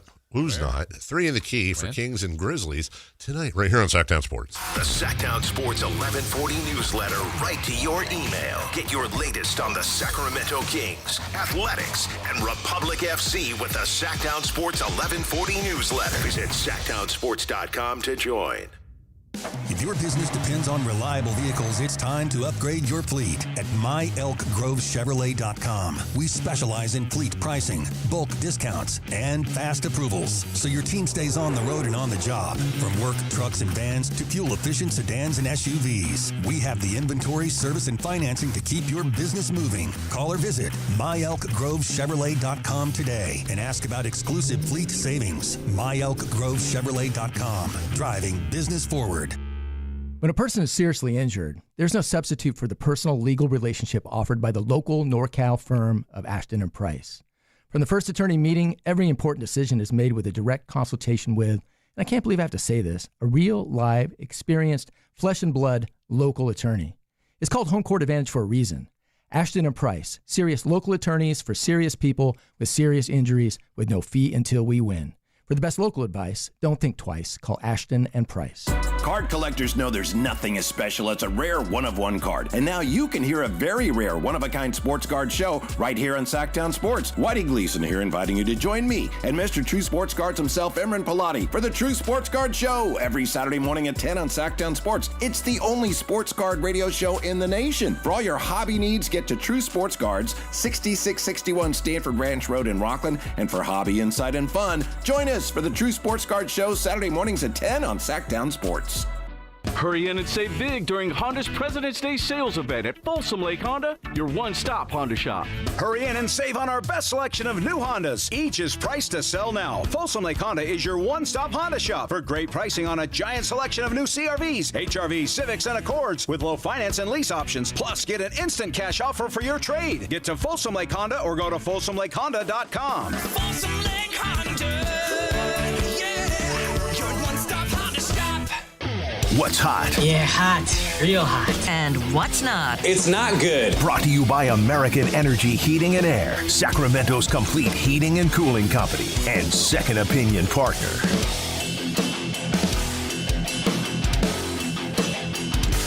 Who is hot? Triple J. Julian Jane Johnson? Jeremy Jingleheimer Jennings. What? Jaime Jaquez Jr. Oh. For the Miami Heat. Yesterday, coming off the bench, 21 points, 8 rebounds for the Heat. From the 916, Dave, can you guys recap any last trades? Did Giannis go? No. Back to you. Who's not? We were talking about that earlier. That would be the bottom 5 teams in the NBA, which haven't won a game in quite some time. They have a combined 16-game losing streak. And who's got most of them there? I'm just trying to double check.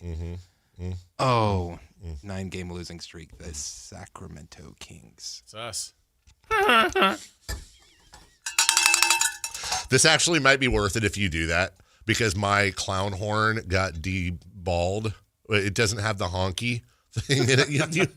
I don't know. It looks like it's holding it. Such an idiot. So now when I squeeze it, see, Jason's actually the real live clown horn. Speaking of clown horns, who I have a follow-up who's not. Certain members of the YouTube chat today, I don't know what's in the water. I unbanned, not Russ, the one we know, Russ, but different Russ, last week, which generally when somebody asks to be unbanned, I do it, but then it's like a terrible mistake. And he's you know, it's how I described him. I did this in the chat. Anybody ever have that friend that like you're cool with, like he's part of the crew, but like, you know, like 9 times out of 10 when you're all hanging out on the weekend, he's the one guy that just gets absolutely destroyed drunk and takes a dump on your couch or something stupid, like, you know, pees in a corner, says that's kind of like, I'm trying to save Russ here, but then I need you to get into Turbo Duran 2531, he's just coming in and talking all kinds of, you know, abusing our fine chatters of the world. Anyway, all right, we got a Kings Grizzlies game tonight. Yeah, we do. We got a 3 in the key. Ready? Yeah, I'm ready. I'm sitting here trying to think of anything possibly that could rhyme with Grizzlies, but I can't, so I'm just going to say my coffee this morning did not have any creamer. It didn't actually, because really I ran out, and so I Googled, because I don't like black coffee. It's just too bitter for me. And apparently if you take evaporated milk and a little bit of sweetener and I had some caramel syrup in there and you mix it all together, you can kind of make your own creamer. And I had some almond extract because I like hazelnut, and I put that. Not bad. It's not the same, but also I hear that like your Coffee Mate creamers, not a lot of good stuff in there. Not a lot of good stuff, Jason. So your number's still improving? Didn't have a good day yesterday. Okay. Not a terrible day, but I'm just being honest. Yeah. I Make did it one and get back at it. I did actually get on the old. Remember, I was at 255 to start. Got on the scale when I got back when I was up 0.3 pounds. Anyways, I'm at I won't say all-time low. Weighed myself this morning with an empty stomach right before I got in the shower there. It's a lot of information for you. 238. Whoa. Yeah, 230. Thank you. Oh, you know, Patrick Stewart money. That's just a celebration. Oh, okay. All right. Here we go. I was like, what is Sir Patrick? Okay. I wasn't connecting the dots. Oh, all right. Hey, good for you. Hey, yeah. Thank you. Thank you very much. I'll take that. It's weird. I don't have like a lot of celebratory drops on here. It's a lot of just like. Well, there's stupid. Yeah, there's. What are you looking at, you stupid bear? No, What are you looking at, stupid bear? See, that's. Oh, wait, hold on. Make your announcement again. And I'm down below 240 today, as a matter of fact. Hey, can you play that one more time? I didn't like that. Wait, I think your horn is working again. Oh, is it? I hated that. Sorry, I was interrupting the horn. Yeah, Jason. One more time.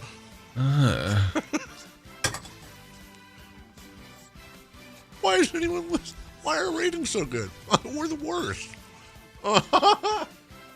Never mind, chat. Say what you want. Where's Anthony? Where are you the key? Jason Ross. All right. We're going to look forward tonight. The Kings' high score. Who's going to score the most and how many points? DeMar DeRozan, 31. I have Lavine with 20. DeMar DeRozan, 25. DeMar DeRozan. Okay. DeAndre Hunter debut stat line. DeAndre Hunter? DeAndre Hunter. I'm DeAndre Hunter. His points, rebounds, and assists in his debut. I'll say 11-2-2. I'm gonna be a little optimistic tonight. I have 14-4-1. Wow, very optimistic. 15-5-2. Here we go. Here we go. Clown horn. What was the question? It's either that or what's the electrical spark you have? You have that one ready to go? No, he's got. I would. Well, give him another option, Chris. Let's see if he has a different horn now. Okay, I have a different horn. So Chris can play the wheel of sound. The wheel of clown horn, since my clown horn is broken. Yeah, so I'm vamping because Chris is furious. All right, here we go. Honestly, that's the best one. I like that. The Bear horn. One more here. And see, that's great. Oh, my goodness. All right, back to you. Random stat for tonight. Okay, I don't know if this is random or not, but honestly, I think it's going to happen. DeAndre Hunter, standing ovation when he checks in. Or I don't think he's, well, maybe he is starting. I don't know. Okay. I imagine when he checks in. I have Malik Monk's going to hit 4 or more three-pointers. Okay. He's a pizza guy. He's a pizza guy. Coach Christie will get 2 replays. 1. Yeah. Well, Wins 2 challenges. I'm switching. You know what else I would like to do is this isn't my random, but I'd like to see a Devin Carter double-digit game. Okay. Yeah, I'd like to see. Maybe I'm just being that guy. I think there's a player in there, man. I really do. I acknowledge his faults. I think there's a player in there. I really do. I think Devin Carter. I just, damn it. I hope, if nothing else, in the second half, with all the rotations, I think he's going to get a chance.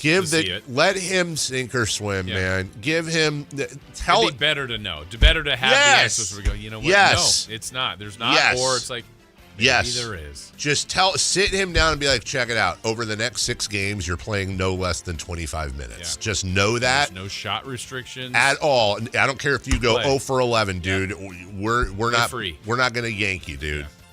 So yeah, there's a lot of that today. There is.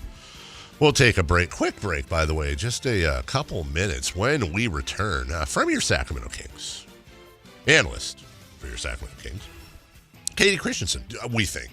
Yeah. If she's got time. I think she has time for us. She has time for us today? I mean, she's on our same time zone. Yep. There's no film session that we know of. That we know of. Yeah. Back from a long road trip. Ready to go. Katie Christensen coming up next. This is Bill Cartwright. Join us Thursday, February 5th at the Golden One Center for the Sacramento Sports Hall of Fame celebration. This is the story of the One. As a safety manager at a manufacturing plant, he does everything he can to keep his coworkers safe. From finding ways to reduce risks to keeping safety supplies in stock. And for that, he relies on Grainger. Grainger offers a broad range of quality products and next-day delivery, so he can always play it safe. Call 1-800-GRAINGER, click Grainger.com, or just stop by. Grainger, for the ones who get it done. At Power Business Technology, we're not another big box corporation. We're your neighbors, locally owned and operated. We know what businesses like yours need, from reliable printers to high-performance copiers. We'll help you find the right solution with personal service you just can't get online. Need setup or support? We're just down the road and always happy to help. Power Business Technology, family hometown service with big-time solutions. Contact us today for all your business printing needs at 844-POWER-BZ. That's 844-769-3729, or visit us at powercopiers.com. Joe Fallon did something smart. He saved hundreds on auto insurance switching to Progressive. With that money, he commissioned a portrait of himself. Does Joe already know what he looks like? Yes. Do guests know what he looks like? Also yes. But not as art. It's Joe's savings, and if he wants to spend it on a velvet painting of himself with a white tiger at his feet, we say, roar, Joe, roar. Switch and see if you could save with Progressive and treat yourself. Progressive Casualty Insurance Company and Affiliates. This is the story of the one. As the purchasing manager at a manufacturing plant, she knows the only thing more important than having the right safety gear is having it there when you need it. That's why she partners with Grainger for auto reordering, so her team members can count on her to have cut-resistant gloves on hand, and each shift can run safely and efficiently. Call 1-800-GRAINGER, click Grainger.com, or just stop by. Grainger, for the ones who get it done. KHD1 Sacramento, KYMX HD3 Sacramento. From the Power Business Technology Toshiba Studios. This is Sactown Sports 1140. The Carmichael Dave Show. He's on the microphone when he's not on the microphone. He's playing a song, and when he's not playing a song, he's on the microphone, and then boom. With Jason Ross. No, he didn't. Yes, he did. Call or text at 916-339-1140. It's the Carmichael Dave Show with Jason Ross on Sactown Sports.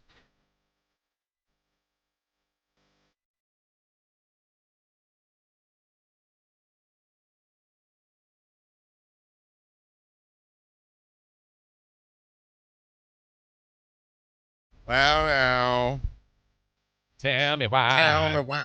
Oh, I'm back. Carmichael Dave, Jason Ross, Christopher Lott. Hey, final hour of the program, and Kayla and Matt will join us towards the end of the show. You know what? I would like to make a request today. What, for another wild crosstalk? Could we just have a normal crosstalk? I'm asking for a normal crosstalk. The first 2 days this week have been wild. Literally, the first day was talking about a salmon. I don't want to say that out loud. Though. You can.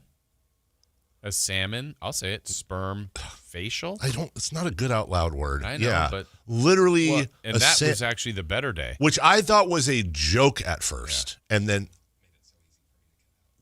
then, so we had that conversation, which was better than the conversation yesterday involving a movie I accidentally showed. So what does today have? I hope anyways.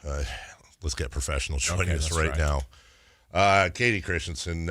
Katie, good morning. Welcome back home. Good morning. How are you? I'm living the dream, man. Yeah. Good to be back. Here's a question.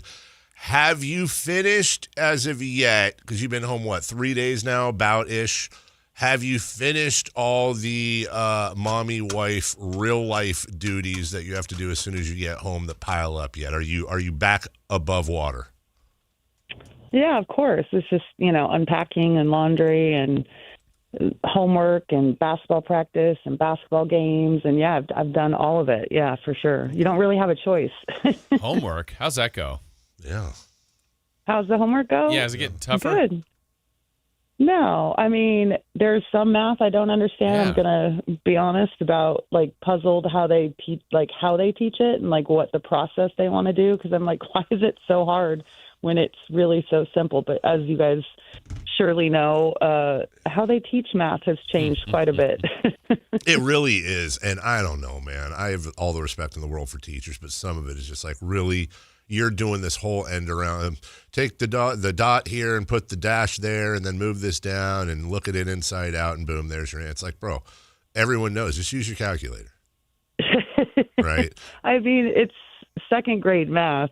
So calculators aren't really needed, but it's like, it's like the 3-figure, like, you're in the hundreds and you're adding 2 3-figure numbers together. I'm like, it's really a lot simpler than they make it. But yeah, I'm totally back in it. Did you happen to watch any of the, real quick, did you happen to watch any of the Grammys? I did not watch any of the Grammys, but my husband went to the Grammys. Whoa. So, he got to see the whole thing live, which, I haven't even seen him yet. He's actually on his way home from work right now. So he was working as soon as I got back. So I'm excited to hear about that experience. He did tell me one thing, that Justin Bieber, like his voice, he's like, I can't believe how amazing Justin Bieber's voice is. I'm like, it is pretty. Yeah, he did a song good, right? he did an entire song in boxers. He was like, he sang in his underwear. Yeah, literally. Like he went out there in nothing but boxers, which, we've done shows like that before, Jason, but we don't have his voice. And I mean, speak for yourself. Wow. That, you know what? Did not have that on the bingo card today, having anyone on the show and be like, well, did you watch the Grammys? No, my husband went. But I mean, he's a super duper. That's cool. In fact, I always don't know what you can and can't talk about, so I'll leave it really open. Is he on anything coming up that might be anything anytime soon? Well, that was announced months ago, thank God. So it wasn't like you had to, keep it a secret. But yeah, he's on season 50 of Survivor, and that starts the last Wednesday of February. What is it, the 25th? So it's coming. It's coming soon. Really, really excited for it to start. And did that, again, I'm always nervous because I don't want to get you in any trouble, so just don't say anything, but I think I'm allowed to ask this, like, did that already happen, or does he still have to go? Yeah, no. They film back-to-back seasons, so they filmed 49 and 50, and he left his season 48 finale was I think it was the end of March, and he left a week later. I just remember he was gone the last week of school, so. And this isn't a secret. Everyone stayed. Normally you can't say how long they're gone for because they usually send people back halfway through if you don't make the jury. But this was from the beginning, it was a 5-week commitment. Everyone was going to be there the whole time. And I think a lot of that is because they don't want it to get out, kind of who did what and how well or whatever. So, yeah, he was gone for 5 weeks, got back right before the 4th of July. So that's when that filmed. There you go. I don't know. And then at the Grammys. I mean, I think that's just really cool. At the Grammys. Yeah, listen, this man has now been to the Emmys, the Grammys. He did a movie premiere for, I don't know if you guys have seen the trailer for Send Help with Rachel McAdams. Yep. Yeah, because that's a whole Survivor type movie. So he did that recently. He went and presented Jeff Probst with an award at the TV and Family Award ceremony in December. He's busy. He's busy. And then, I don't know, he's a dad and he works, has a real job too. So it has to deal with you. Yeah. Well, yeah. The Kings are getting in the way. The Kings are getting in the way of your opportunities. I don't know if you realize that. You're not what? What's that? Go ahead. Sorry. I was giving her crap. Sorry. Go ahead. I was saying, Katie, the Kings are getting in the way of your opportunities to go to these things.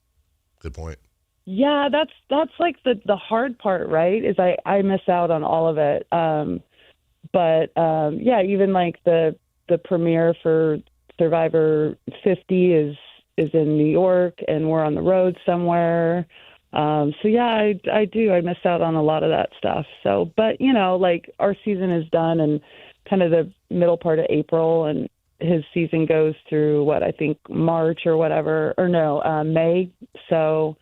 So I'll get to do stuff at the end of the season. Well, last thing here. I mean, Grammys, great. Emmys, awesome. But let's be honest. Are the Oscars on the horizon? Because that's really, let's be honest, that's the big one. Gosh. Maybe the Tonys. Listen, at this point, we just kind of, let go and hold on. Mm-hmm. Well, much like Kings fans, dealing with... I had to segue somehow, dude. This season, and Look, whenever we're talking to Katie, just be clear. We're not going to be like, so what do you think of, you think the Kings will make this trade? Or, why do you think? I will say this. What to you stands out that they will miss the most about Dennis Schroeder and or Keon Ellis? I mean, that's a really good question.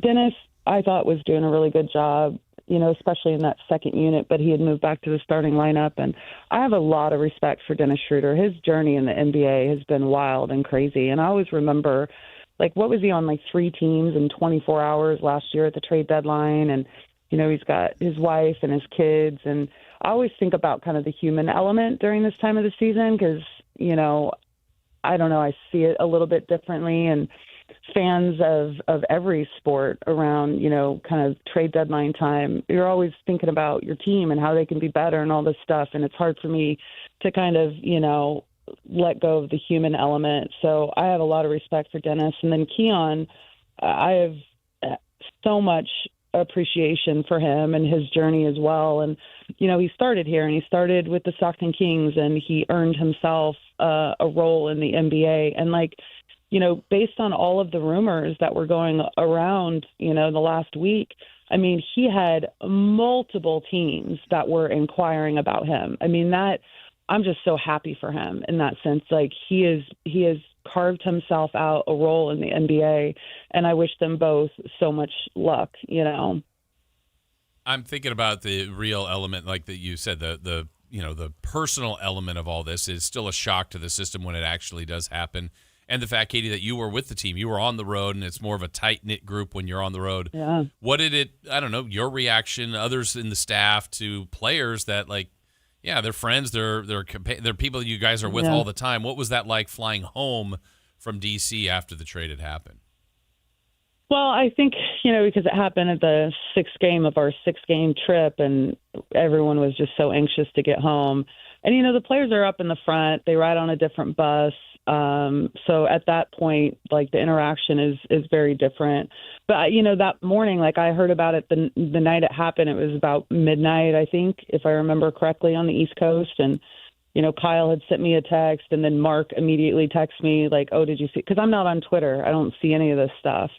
And so they sent it to me. And the crazy thing is you get up in the morning and you go to film and you go to breakfast, and there's just people are gone now. And you don't get to say goodbye to them. You don't get to, wish them luck and all of that. And so that's the weird component of it, and we're done playing Cleveland this year. We're not going to see them. So it's I won't see and be able to, say anything to these guys until next season. And at that point, it's it's just a hello, it's not a, good luck. Really enjoyed covering you. Wish you the best. It's a bizarre element of kind of how all this stuff goes down and timing. And for them, it's dang, they leave, they're on the road. They're not in Sacramento. They're not where all their stuff is or your family. And you immediately pick up and you go to a new city with what you had on that road trip. It's a wild kind of, time in the NBA because of, the details. Oh, yeah, so few and far between. You come on with us, which is incredibly nice. We never get to do anything nice for you. And I know it's morning, so you're completely forgiven. But, Katie, I have great news for you. The Saturday game, that's this Saturday, Kings host Cleveland. You're going to be able to say. Oh, it is Cleveland. Yeah, okay, thank you. You are. So I know today we play Memphis, and then it's the Clippers. Yes. But I don't know past that. Because you don't look at you don't need to look ahead. Honestly, you're locked in and focused on what's in front of you right now. There's nothing wrong with that. Yeah. Well, that makes me feel better. I'll get to say something to them. Yeah, 3 teams in a row. Closure. I need closure. We were talking about this earlier. You know a little more about the ins and outs than we do of this stuff. So Dario Saric was moved to the Bulls in that Keon trade, and then he just got moved. Where is he going? Detroit? Detroit, yeah. Detroit. Do you think he even got Bulls gear? We know he had to go out there for his physical, but do you think they tell him, dude, just stay in the hotel, you're probably going to Detroit or somewhere else? We just, honestly, he was literally a Bull, I think, for 24 hours. Yeah, I don't really have any insight on that. I mean, I remember randomly, Steven Adams interview on a podcast that I saw recently, and he was talking about when he was doing workouts for teams before the draft, like before he got drafted, and he specifically mentioned Sacramento. And he was just like, yeah, I worked out for, a ton of teams. And he goes, every time you go and work out, they give you all this gear. And he's like, I just took it all. Like, I was asking, like, guys, do you want this? He's like, I took it all and gave it to all my friends. So there's a bunch of random friends of Steven Adams that has gear from probably 12 different teams. I imagine that there was a practice or a workout before he got traded. And I can't say whether or not they knew they were going to move him or not, or if it just whatever. I bet he did have some Bulls gear, Dave. That's my guess if I had to make one. Yeah. Take it. How about Katie? The Good addition, question, though. That's coming this way is DeAndre Hunter. Yeah. Look, we're all going to learn in real time how the Kings are going to utilize him, but I could see what they see, and as far as a 6'7" wing, long arms. What do you think he'll be able to provide when, in fact, Doug implements him?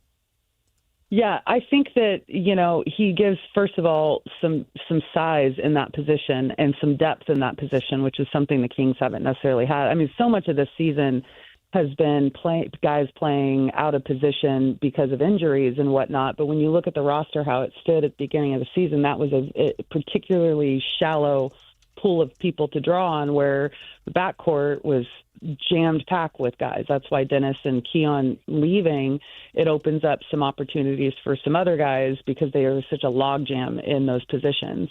So he gives versatility, but defensively, yeah, you mentioned he's 6'8", I think, and I think he's got like a 7'2" wingspan. I didn't feel like he ever really kind of fit in Cleveland. I think that on paper, everyone thought he would. I don't think he ever, was able to kind of make the impact and have the same type of kind of impact on the floor as he did in Atlanta. So he's a perfect example of system and fit, right? So I'm really, really excited to see how they use him, of course. And who knows if this roster changes anymore by tomorrow.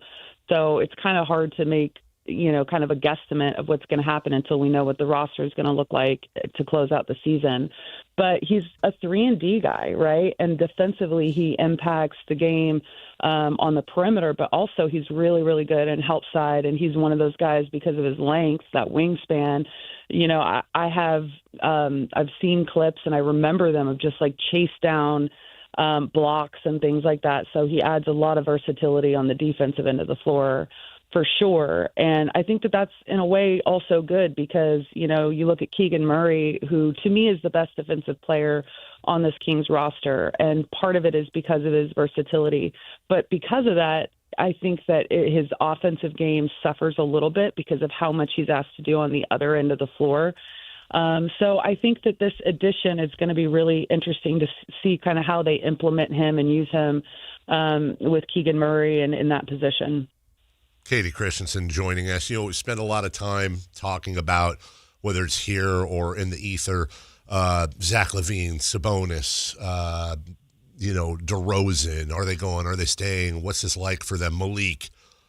But I don't think we talk enough about the other side, which is Daquan Plowden, Devin Carter, Nick Clifford, these young guys, Max Reynaud, who we're used to now, but still – with all this stuff, rebuild or this or that or guys going away, like I got to imagine these guys on the bench, I hope at least, especially my guy Devin Carter is like, I'm starting to get excited. I feel like I'm going to maybe get some really good opportunities coming up. I've been buried. So the stress and frustration for some becomes the opportunity for others, I would think.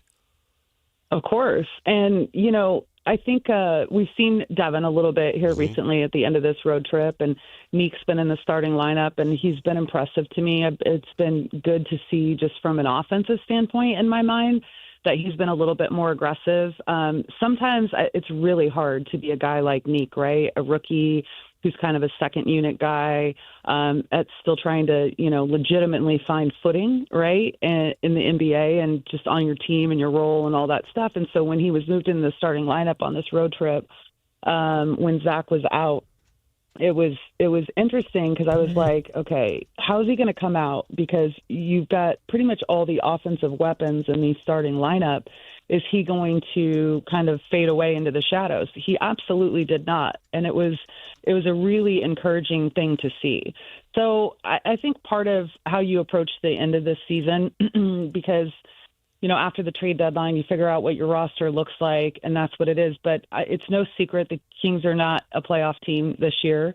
And so it's going to be interesting to see how Doug Christie and Scott Perry want to approach the rest of the season with guys like Plowden, with guys like Devin Carter. Are they going to be in the rotation more so that they can get a clear look at really what the pieces they have can do as they go into the offseason where, one has to, estimate that there's going to be more changes and that this team's going to look completely different come the start of the 26-27 season. So I think what it does is it kind of opens up the door for some guys to be featured a little bit more and for the front office and the coaching staff to get a clearer picture of their skill set, how they fit, and if they fit moving forward. Katie, is tonight they get ready to take on a Memphis team that makes the big trade yesterday. They've kind of been uneven with health. Like, what are the challenges of, when you kind of know a team and expect what the scout's going to be to where they're a little bit disheveled and you're just kind of have to prepare for concepts, I guess. Like, what's that challenge going to be like tonight? I think that the kind of week around the trade deadline is super strange in terms of how you game plan and scout, right? Because obviously Jaren Jackson Jr. being traded, and gosh, thank God we get to see him in Utah next week. Can't wait for that, So I think that it's a strange thing in terms of how you game plan because who's available, who's not. And obviously tonight is the night before the trade deadline ends tomorrow, right? I think is it at noon Eastern tomorrow, you guys? Yeah. Or 3? So, isn't it? It might be 3 Eastern, noon Pacific, 3 Eastern, noon here. And so we've seen it before where you're expecting a guy to play. John Moran is someone who's, been on the thing, but he's out, he's injured. So that doesn't kind of affect things tonight. At least they know that. But yeah, you can plan for someone to play and then all of a sudden it's like a late scratch. Well, are they not playing because they're about to be traded? It's just a really bizarre time in terms of how you plan and maneuver, kind of in this week leading up to the deadline. But yeah, we've seen Memphis. We did not play them well in Memphis. It's really play to the concepts. Like, that they're going to defensively really pressure you. They move the ball a lot. They're a team that, if memory serves, I think they set like the least amount of screens in the NBA, them in Miami. I think Miami kind of shifted that this year to where they're kind of in competition for that. So yeah, it's going to be kind of a strange scout tonight. So we'll see kind of what it looks like when the ball goes up. I do want to ask you sort of a game-centric question, though. It's just, I'm wondering if I missed something. You were there. The Kings and Wizards, you said earlier, it's not a secret, Kings probably aren't a playoff team this year. I would agree. I think Wizards fans would agree, too. They're not going to be a playoff team this year. So you had a week before the Super Bowl, you had, the opposite between those two teams. And the Wizards sat all their starters in a close game in the fourth quarter. Like, literally all their starters sat, and they played, the other guys. The Kings did not That's sit. That's how they are, though. Their second unit plays heavy minutes compared to their starters. Yeah, and I was surprised if you told me the Wizards were going to sit their starters in the fourth quarter of a close game in which the Kings didn't. They were trying to win the game, yet they still lost. And Jason, wasn't it last year? Like Jordan Poole was on fire. He was killing it in the first half, and then they sat him. Yeah. What did you see in that fourth? And no, I don't think Kings players, were tanking the game. Was it some weird matchup thing, a focus thing? What did you see in the fourth as to why the Kings weren't able to pull it out? Oh, my God, Dave, that is asking so much for me to remember the fourth quarter like 3 days ago. You can just say they didn't score as many as the Wizards, and then that's a correct answer. No, we'll honestly, I will say this. I think kind of where you were kind of leading with that question with their second unit playing so much, their second unit had over 60 bench points. Like, their second unit was scoring. So I think that, strategically, that's what they were trying to do. The Kings, you're playing, he played every single person that suited up, like every single person, because you're down 2 people. You don't have the guy that you just traded for. It's the freaking 3rd game in 4 days. It's the 6th game of a road trip. Like, I think Doug was searching for just like, okay, I want everyone to play hard, long trip, going home. Like, I use this terminology and no one ever understands what it means, but I call it like, I grew up riding horses, and you go out and you work cows all day and you're moving and, you know, your horses are tired. By the time you turn around to go home, like the moment they see the barn, they freaking take off and you can't control it. Like they're so ready to be done for the day.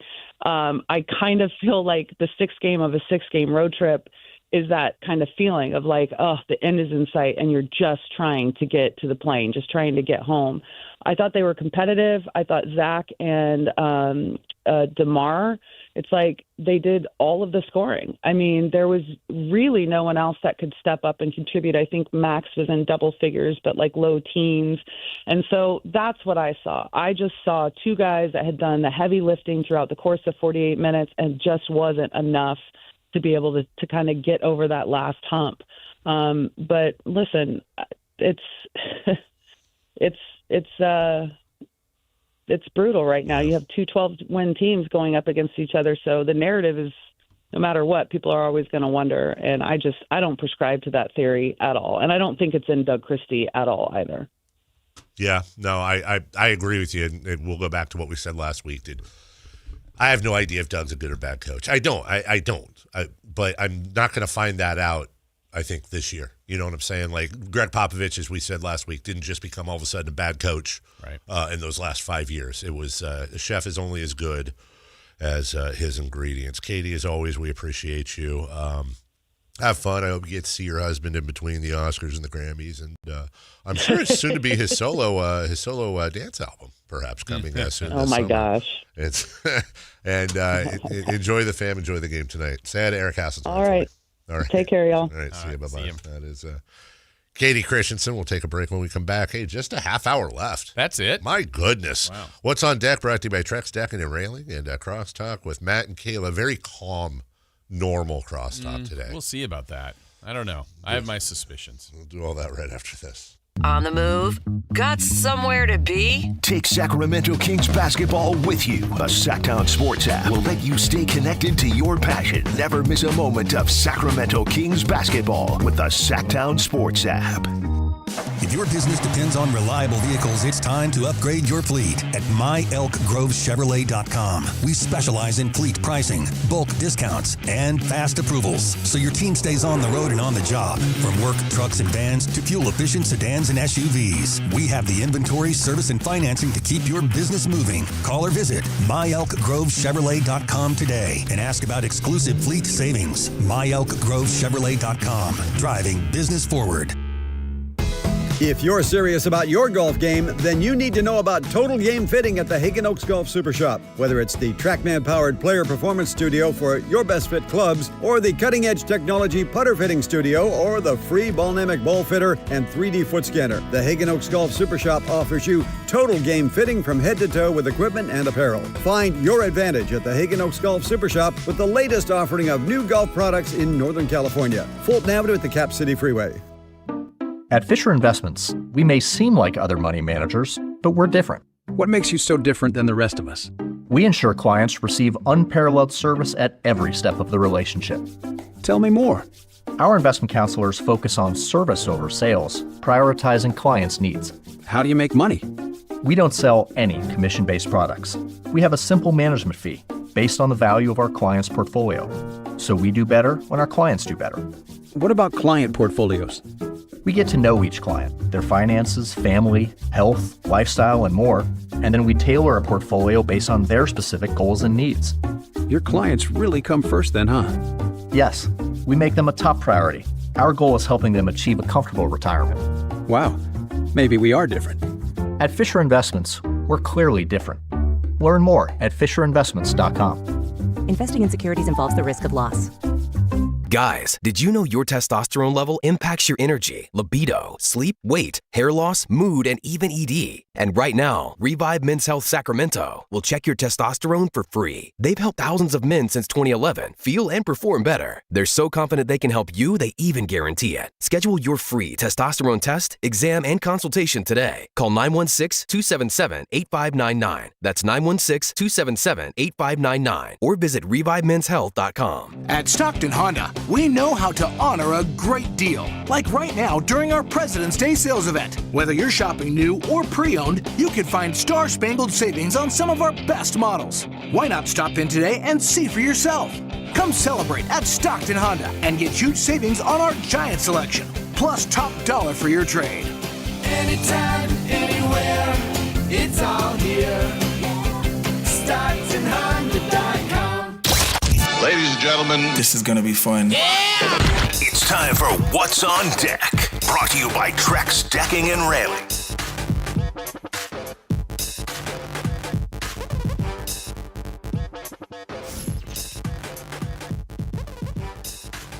Well, what is on deck? I can tell you that, which is brought to you by Trex Decking and Railing. Of course, Kings basketball tonight. How about that? Feels like it's been a while. It's so weird when you go through a long season and they play every day or every other day. If they have like more than 2 days off, it feels like it's been forever. And it has. So Kings tonight, finally back at home. We talked about it earlier with Eric Hasseline. Certainly we just talked about it with Katie. We're now in that spot of the season where, yeah, players are going to compete. Doug's going to coach them the best way he can to win. But, yeah, I think if you look at the bottom of the standings, people are fighting to get to that bottom spot, and that's the spot, Dave, currently that the Kings, I don't know if they proudly own, but they do own the last spot in the league. Yeah, feel the bore. That's what I say. Feel the bore? Yeah, why not? Home games are fun. There'll be a moment tonight. Like, it'll be fun. Like someone will make 3. I'm like, yeah, 3. Yeah. Well, you never have to worry about the fan. The fans will bring it no matter what. Yeah. Hey, and I do want to see DeAndre Hunter. Yes, that will be exciting. Standing O. Mm-hmm. Maybe. Yeah. I also want to the scuttlebutt. I was going to do a thing where I did breaking news, but I'm not going to do that. No, you can't. Can't mess around right now. Apparently, the talks between the Raptors and Kings about Domantas Sabonis have been put on hold. Okay. Toronto's concerned about sending out too much draft capital to put Jakob Poeltl somewhere. That's what I would say if I was Toronto. Mm-hmm. And if you're the Kings, again, stay to your principles. You do not have to trade any of these guys. No, you do not. Yeah. Also, Chris Mannix reported earlier, a friend of the show, that DeMar DeRozan is a strong candidate to agree to a buyout with the Kings. However, after the trade deadline. Did you see follow-ups on that? Yeah, that he is not expected to be bought out. I would not buy him out. No, I would not either. Yeah. I still think these guys are assets. DeMar's been the best player. Look, they're a 12-win team, so it's not saying he has been the MVP of this team. Like if we had team award banquet, he is the team MVP for the year. Sam Amick reporting yesterday, if the Grizzlies really want to move off of Ja Morant, they could end up attaching some draft capital to get Sacramento to take his contract. I wonder what that trade would actually look like beyond draft capital and all that, like with Ja coming over here. Well, then I mean, okay, so we talk a lot about doing right by somebody. Like if the Kings were to deal, like you have to in the end you worry about your team first and foremost. Right. But you do want to try to take care of your players. You do. It helps with reputation, and hey, you know what? They really take care of their players. But like DeMar would make some sense as a piece of that, and I'd go, oh man, that's a tough move to make to him. Yeah. Ja makes 39. Let's say call it 40 million. DeRozan doesn't get you there. No, he doesn't. Lavine would. But I don't know if that's what they would want to do. Well, Lavine makes 47, so it would have to be Ja and someone. Well, isn't that draft capital? No, but to make the money work, I mean, I think unless they do have that giant trade. How does that work? Because generally the first round picks become draft capital. I mean, become salary, or is that not counted in there? No, it's not. Okay. But I mean, I only had two. They have a giant trade exception. You could do something. You could go Ja Morant and like Brandon Clark for Zach Lavine. I'm pretty sure that works. But what else would work as well if you take Lavine out of the equation, and I don't know if this makes it a little more attractive to Memphis, but I believe DeRozan and Monk would work, and yeah, it would. But you've got now Malik Monk is still signed for another couple years after this, and he's at 18-8 and rolling up. As Morant, their contracts match. Morant's $20 million. All right, then let me ask you a follow-up here. If that were to be done, and if there was, I would assume, some draft capital that came back. Yeah. As I would expect, whether it was us or some media member, to ask the first time Scott Perry, like, does he cover the 6 pillars? Yeah. To you? No. I don't think he does. No, he does not. No, he doesn't. Now, he's extremely talented. I'll be fair. No, he hasn't. And all I'm saying is of course, hey, I learned a lesson. I grew up, whatever. But no, to this point, no, he does not. So I would feel like he is not a Scott Perry player. I would agree that, with like, you. if the deal is too good to be true, but right. I don't think the Kings are in the spot for it. Well, maybe they are in a spot for too good to be true. Now, I will say this. This is something that, and this is a real hard sell for fans, and I understand that, and it's a real, and when I say fans, I don't mean you all, I mean us. I'm counting myself in there. Something that is incredibly normal in the world of, let's say, soccer, is teams will acquire a player that does not fit into necessarily their future plans with the idea that because of the position they're in, they will then flip them for money or for something else that is beneficial to the team. Now, if you were to acquire Ja Morant, fully knowing he's not fitting in, and by the way, DeAndre Hunter may be the same thing. Okay, well, this doesn't really fit, but what we're going to get out of this is draft capital, and now my job is between now and 2027 when we win all the salary off the books, I if we can just have Ja play here and hopefully rehab his image and tell him, hey, look, man, you're at the bottom right now. We have no value. Like, they had to bribe us to take you. We're going to give you an opportunity to kind of reinvent yourself here, and then we're going to try to do right by you. So, for example, I don't like the idea of the Kings acquiring Ja Morant. I don't like it. I don't think he fits the pillars. I don't like it.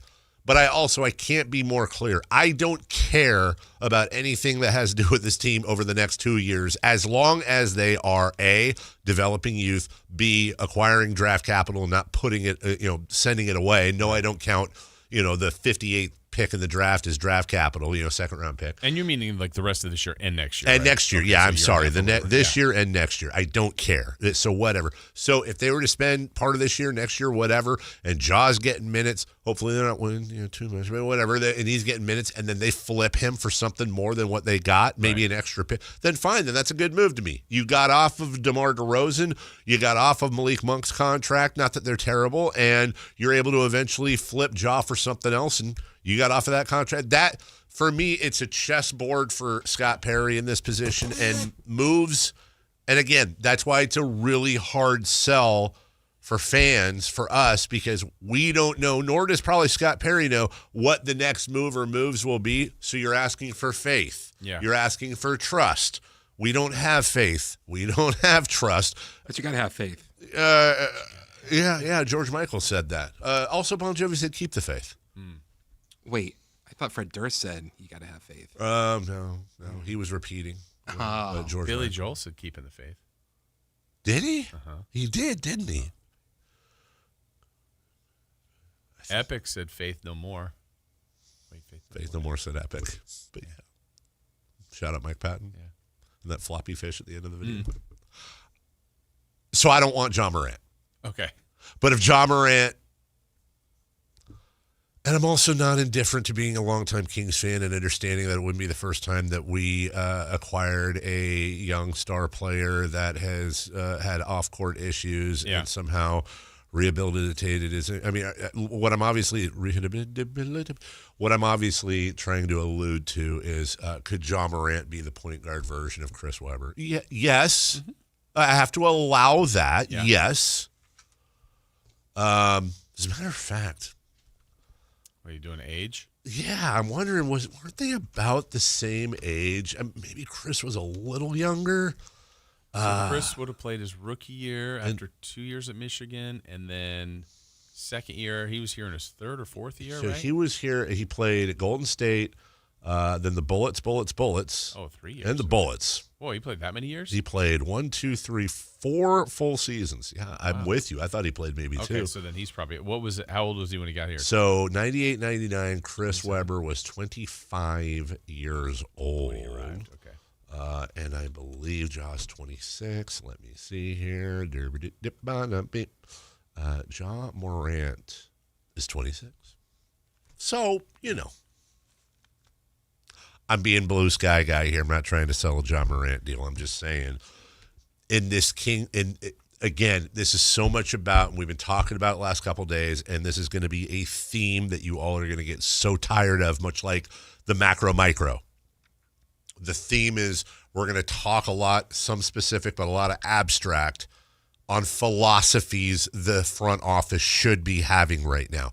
This would be a time you want to grab distressed assets and throw them out there and see if you can grab something that's either a gold star that works for you or something that you can now pawn off for something. You're in the wheel and deal mode right now. And all with intent of growing. That's right. And we are so understandably conditioned as fans to look at a trade, to look at transactions and think, how is this going to help us now? We're improved there, which means X more wins and we're more. And those times are not right now. There are going to be some transactions that legitimately make us worse. If we were to trade Zach Lavine miraculously in the next day or two, it's going to make there's no way we're getting a player that's anywhere as good and talented as Zach Lavine. So on paper, why would you possibly be doing this? But as we talk about in basketball now more than any other sport, it's points per game, rebounds, assists, age, contract length, apron, first apron, second apron, luxury tax, repeater tax. They should all be on the back of a Topps card. He had 25. A lot of content. A lot of content. But as we've seen, once again, Luka Doncic and Trae Young, one combined first-round pick for both of them. Desmond Bane and Jaren Jackson Jr., by the way, great players. 7 first-round picks for the two of them combined. Yep. Up is down, down is up, cats bark, dogs meow. Yeah. And so what is it like the next, I don't know how many years of draft, just like the Utah Jazz are on the clock, the Memphis Grizzlies are on the clock, the Oklahoma City Thunder are on the clock, and the Spurs are on the clock. I think everyone else doesn't have picks. Feels like. Like 4 teams. I know there's more, but. Did I see was the did I see that the Grizzlies, I thought it was the Grizzlies, like as of right now, have the depending on how it weighs out, like the 31st through 35th pick in the draft, or it could fly that way where like they have 4 or 5 second round picks all in a row. Wow. I mean, they have a ton of picks now in this, and then back to we talked about it earlier. Utah was in that spot. They've been in that spot. They still have some picks to go, but. Was the intent when you do that, you go, all right, do we have a plan on who we're getting, or is it just we want to be available to get somebody? And I don't know all along if Jaren Jackson Jr. was their target, but he became their target, and they were able to get him. Well, and that's the thing. They don't you want and this is something that, and don't yell at me anyone, this is something that Monty McNair was very big on, and I think it's absolutely right. You want to put yourself in a position where you are open for business to everybody. You have a distressed asset. You need to make a move for a better asset. Well, let us help you. We will facilitate. You need to pop some extra contract in. No problem. You need cap space. Here you go. Like, we want to be in a position where teams are coming to us because we are open for business as facilitators, and we gather and we gather and we gather, like the Thunder gathered, like the Jazz gathered, like so many teams, like Memphis is gathering, and then you use your arrows and you fire them, and hopefully fire when ready. Hopefully you draft all kinds of really good, people too in the meantime. We'll take a break. We got crosstalk coming up with Matt and Kayla again.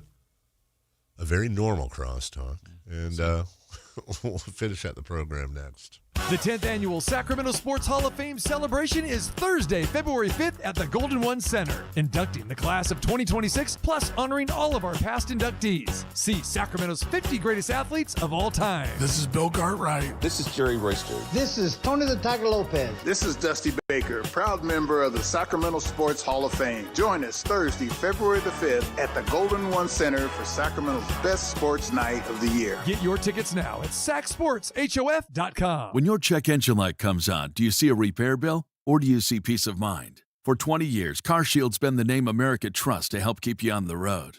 While other companies stop covering you when your car gets older, CarShield offers protection plans up to 200,000 miles. With over $1 billion in claims paid, we don't just promise protection, we deliver it. Don't let a breakdown break your budget. Get the flexible month-to-month coverage you deserve.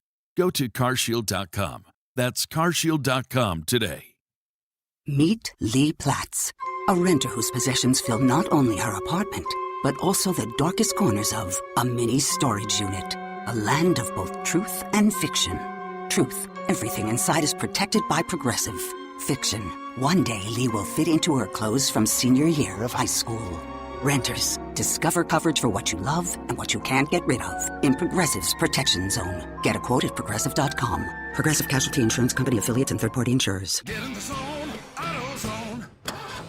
Charlie's battery is struggling to start. Not ideal before the tailgate, so he goes to AutoZone. Welcome to AutoZone, where a friendly AutoZoner tests his battery for free. Looks like he needs a new one, so he gets a Duralast battery. have fun and stay warm. And he makes it to the tailgate early enough to get his favorite spot. Free battery testing and charging. No hassles, just help. Get in the zone, AutoZone. Restrictions apply. This year's tax changes. Better not get caught snoozing. Miss one deduction, lose thousands. Not amusing. Big tax changes can mean bigger refunds at Jackson Hewitt. And right now, get $100 just to try us. Don't worry, tax filers. If money is tight, get $100 from Jackson Hewitt, so you'll sleep better at night. Limited time offer for new clients. Participating locations only. Details at jacksonhewitt.com. Hurry in and save big during Honda's President's Day sales event at Folsom Lake Honda, your one-stop Honda shop. Hurry in and save on our best selection of new Hondas. Each is priced to sell now. Folsom Lake Honda is your one-stop Honda shop for great pricing on a giant selection of new CRVs, HRVs, Civics, and Accords with low finance and lease options. Plus, get an instant cash offer for your trade. Get to Folsom Lake Honda or go to folsomlakehonda.com. Folsom Lake Honda, yeah, your one-stop Honda shop.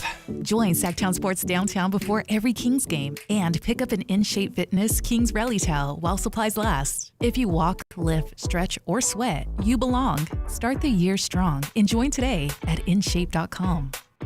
Hey, this is Greg Papa. Are you working through a major insurance claim? SunPoint Public Adjusters can help. SunPoint prepares, presents, and negotiates your claim with the insurance company, working only for you, making sure you get everything you're entitled to, not what just some adjuster working for an insurance company thinks you should get. Call SunPoint today at 888-247-7865 or contact us at sunpoint.us. SunPoint Public Adjusters, the gold standard in public adjusting. License number 2N14884. It's time for the news of the day.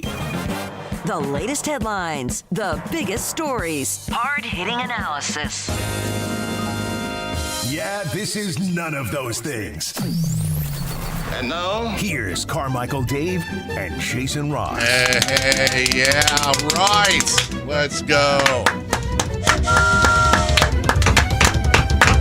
How are you? What's going on? What's happening? We're doing well. Don't you want to play your horn? Oh, yeah. Yeah, because this doesn't work, so now we got the new one in. Voodoo. Yes. Oh, I like the. That's so funny. You like that? You know who that is. You know who that is. I don't. I don't know. That is? No. Did somebody say road trip? No, I didn't. Yeah, I think Bear Gare, him doing, and then my dad. Those are I think those are the top three. Hey, Dad. That's your dad? That's my dad. When I called him, he does not like coming on the air, and I called him one morning. I was like, "Hey, Dad, you're on the air," and he said that. That's awesome. What did he say? Nasty weaves? That's nasty weaves. See, I think it says nasty wheeze. Nasty weaves. I hear ass Jeeves. Ask Jeeves. It's one of those things where whatever you tell your brain. Yeah, Laurel and Nani or whatever. Like song lyrics. Dress blue or yellow or Yeah. Nasty weaves. Yeah. Nasty weaves. That's what I'm going with. Nasty weaves. I mean, Yeah. How are you? I'm good. Yeah. I'm not going to bring anything unprofessional to the table this morning. Okay. Because I heard you guys say, we just have to have a professional Just want to have crosstalk. normal crosstalk. Yeah, just professional. I don't even know. Like yesterday was going normal. I don't even know how we got into that. Because we never know. Yeah, we never know. How did we get there? I don't know, but I don't know how we got to that. Well, I know Jason brought. It was something about like, have you ever told any stories you regret?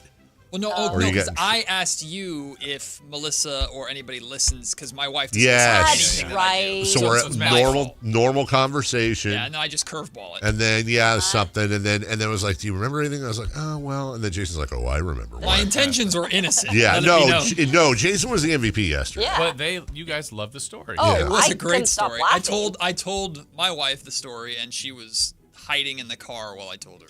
Well, this is always the biggest compliment. Is that where you keep her? I will admit.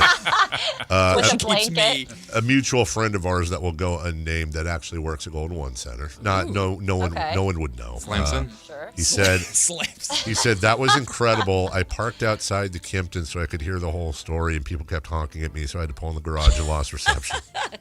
That's awesome. That's what you want as a radio guy. Yeah. So, anyways, congrats, Melissa. That's awesome. Your wife is MVP too. She is. Yeah. Set the screen. Set the screen. All right. You know what? Here's my do something with this, sickos. Made a soup last night. I forgot to update you on it. I don't like the innuendo. Made a soup. Made a soup last night. Made a soup. Do something with this, sickos.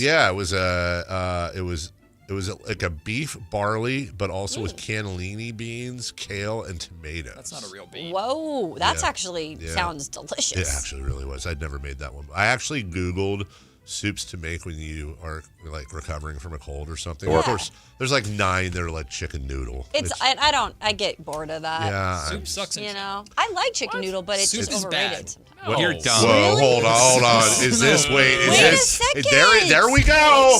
There it is. Oh my now God. we've done it out of nowhere. Soup is overrated. No. Overrated. Yes. Soup sucks. I hope you die. Soup is overrated. Like chili is good. Tomato soup, garbage. Chili is super stew. Oh, I like hot, it with grilled cheese. Just hot ketchup. Okay, listen. Bisque. I'm trying to give you some grace here. I don't disagree with the tomato soup take. I would never just pull up for a tomato soup, but it's like 15th on the top of soup. Tomato soup, 100, absolutely. Way better soups than that. But it's paired nicely. If it's paired with a nice sourdough, toasted grilled cheese sandwich on a winter day, just eat that. No, here's what you do. You put the tomato soup in a mug. Yeah. Bite of grilled cheese. Yeah. Sip of the tomato soup. That's good. So now I'm soiling the grilled cheese. Yeah, you're what? When you put soy sauce on rice, are you soiling the rice? No, it's like a condiment. But soy sauce is good. Tomato soup, not okay. Good. You know what? What soup do you like? I don't like soup. Any? I like chili. That's a stew. Soup. That's a stew. I like stews. Yeah. I don't like soups. Chicken noodle is whatever. It's bland. I'm with him on that. Okay, it's fine. The only thing. What about like broccoli cheddar? Kinda, but I used to work at One Panera Bread. Oh, that's why he doesn't like soup. It kind of got me over soups in general. Now we're getting somewhere. You know what? I've never liked soup even as a kid. Wow. You know what's I don't a even good like one? hot drinks. You don't? I forgot about his hot drinks. Lord. What about? So I'm not a weird. hot drink Wait, guy. you don't like hot drinks? Like I'm not like coffee, tea, hot chocolate. I mean, No? hot chocolate I'll sip at, but I like to hold the cup when my handsies are cold. Yeah, that's not drinking a hot drink. Me, Maddie. Good Lord. My fingies. So I have, before you talk, because that will go down another path. It will. I have a good tip for you in terms of a soup. Okay. It's not my favorite, but it is minestrone soup, like homemade. That's great. And Good it's start. got the beans and the carrots and everything. Yeah. And you know, it's not like the most tasty, but it cleans you out. Yeah. So that is what you need. Yeah. It'll Yeah, you know it just all your completely- stuff. This is old people stuff, man. Just eat prunes or whatever. Not We that are kinda old. clean. Not Not that that kind of way. clean out. Dingle. Like yeah, like your sinuses and all that. Especially if they're, and I like Pozole probably. We were having this discussion yesterday. What? Pozole. Okay, Pissole or whatever you call it. Pozole. What did you say? Pozole. That's what I said. You said Pozole. It's Pissole. Pissole? I actually, that would have been a soup yesterday. But the thing with Pissole, if you do it right, is it's not a quick soup to make. That's a process that you make. That's why you got to know your places. I think if we all made a soup and brought them in, let's you'd like do it. I don't think you would. I mean, some people are just like, I think this might have more to do with like Matt. Yeah, because he doesn't like hot drinks. There are things He doesn't that like I do not soup. like that a lot of people love. Like I don't like corn. Corn on the cob, not a fan of. Oh man. What? Matt. What? I don't like it. Just get them all out. Say all of them now. Did Jim and Jose do any They sort of didn't due vet this, diligence no. They when just they said- were hired? And I've known you way longer than they have. Wrong vetting I didn't process. know this. How'd this never come up on the night show? That's why I came back. Criminy. Dang, Did you man. have a night show when he was working here? No, but I listened to it growing up, which is Okay, let's calm down. Let's just relax on that. Aging. Listen to it growing up. What else? I know what you were doing there. what else don't I like that other people like? You guys fans of quiche? I love quiche. Can't stand quiche, but that's a family thing because my family would make quiche for like every holiday, and I got just sick and tired of it. Quiche is great, dude. Nah. Love me some quiche. What else don't I like? You and I are never getting married. Damn it. The amount of that's never. Well, that video would have turned out interesting. Or adopting him. You can't adopt him There are some now. tattoos that you will never see. Oh wow, this is not a bit. This is on the private text line. I won't say who, but let's just say somebody who this is not a bit. Somebody who literally could fire any of us. Okay. Says, and I quote here, "I'm shocked." About the corn confession. I think about all of it. It has to be. It has to be soup related. Soup sucks. Sorry. Wow. Clam chowder. Don't like that. Oh man, that is Monday. Can we talk about salmon? Don't like fish stuff? in general. Okay, I don't like seafood. I don't like sushi. Wow. Oh, geez. Don't like sushi. Don't like seafood. Raw This fish. is, I'm figuring out we are so alike in many things. Yeah. This is not with food. not something we're alike. He likes Doritos and Mountain Dew. And Hold that's about on, it. that's not Skittles. true. And Monsters. And Skittles. Yes, dude, like Crustables. and more Red Bull and Monsters. Oh really? Yeah. You always you get have over there? Monsters. They don't have Red Bull down there. Oh, and a that's Pop true. Let's ask you a random question. What did you have for dinner last night?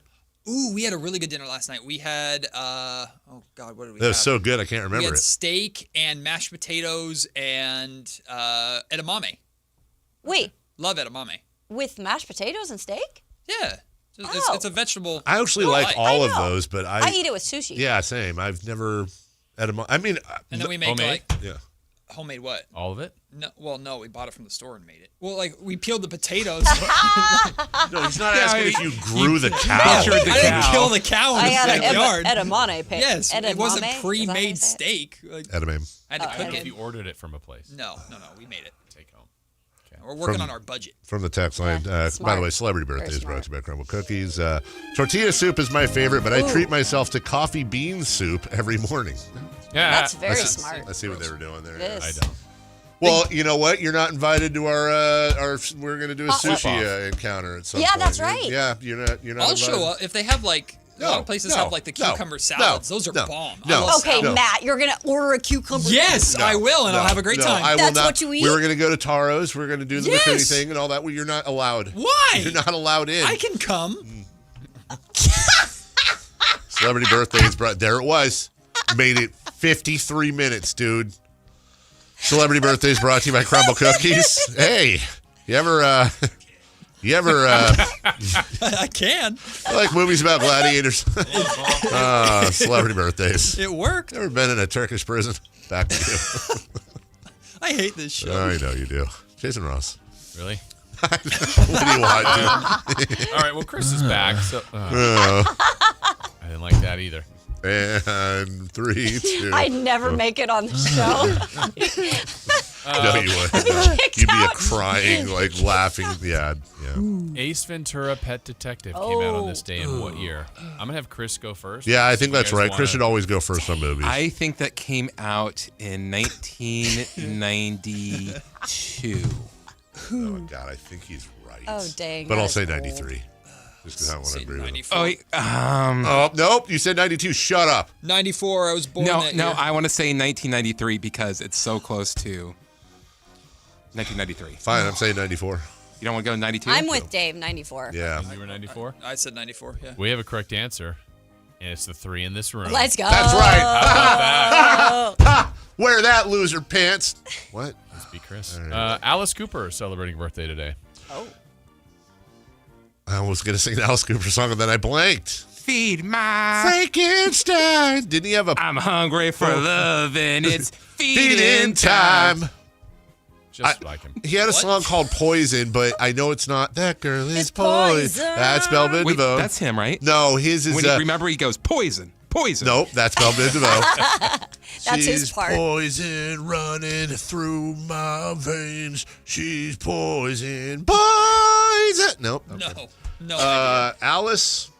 In chains? Which, by the way, is short for Alexander. Did you know that? No. Alexander Cooper? He was at WrestleMania. And people make fun of millennial parent naming kids Alessandro. I don't. His real name's probably like Gleb Sherman or something. I don't think it's Alice Cooper. I thought the band's name was Alice Cooper. Alice Cooper. No, he's Alice Cooper. Really? Yeah. What do you think his name was? Sounds Fred. Don't show age. Yeah, you're just don't gonna show show age. Oh, okay. I haven't looked. Anyways, 80. I don't know. 77. Don't show age. 77. 78. 74. We have a correct answer. Goes to Kayla Anderson. 78. Yeah. Alice Cooper. Oh, okay. Alice Cooper, born Vincent Damon Fernier.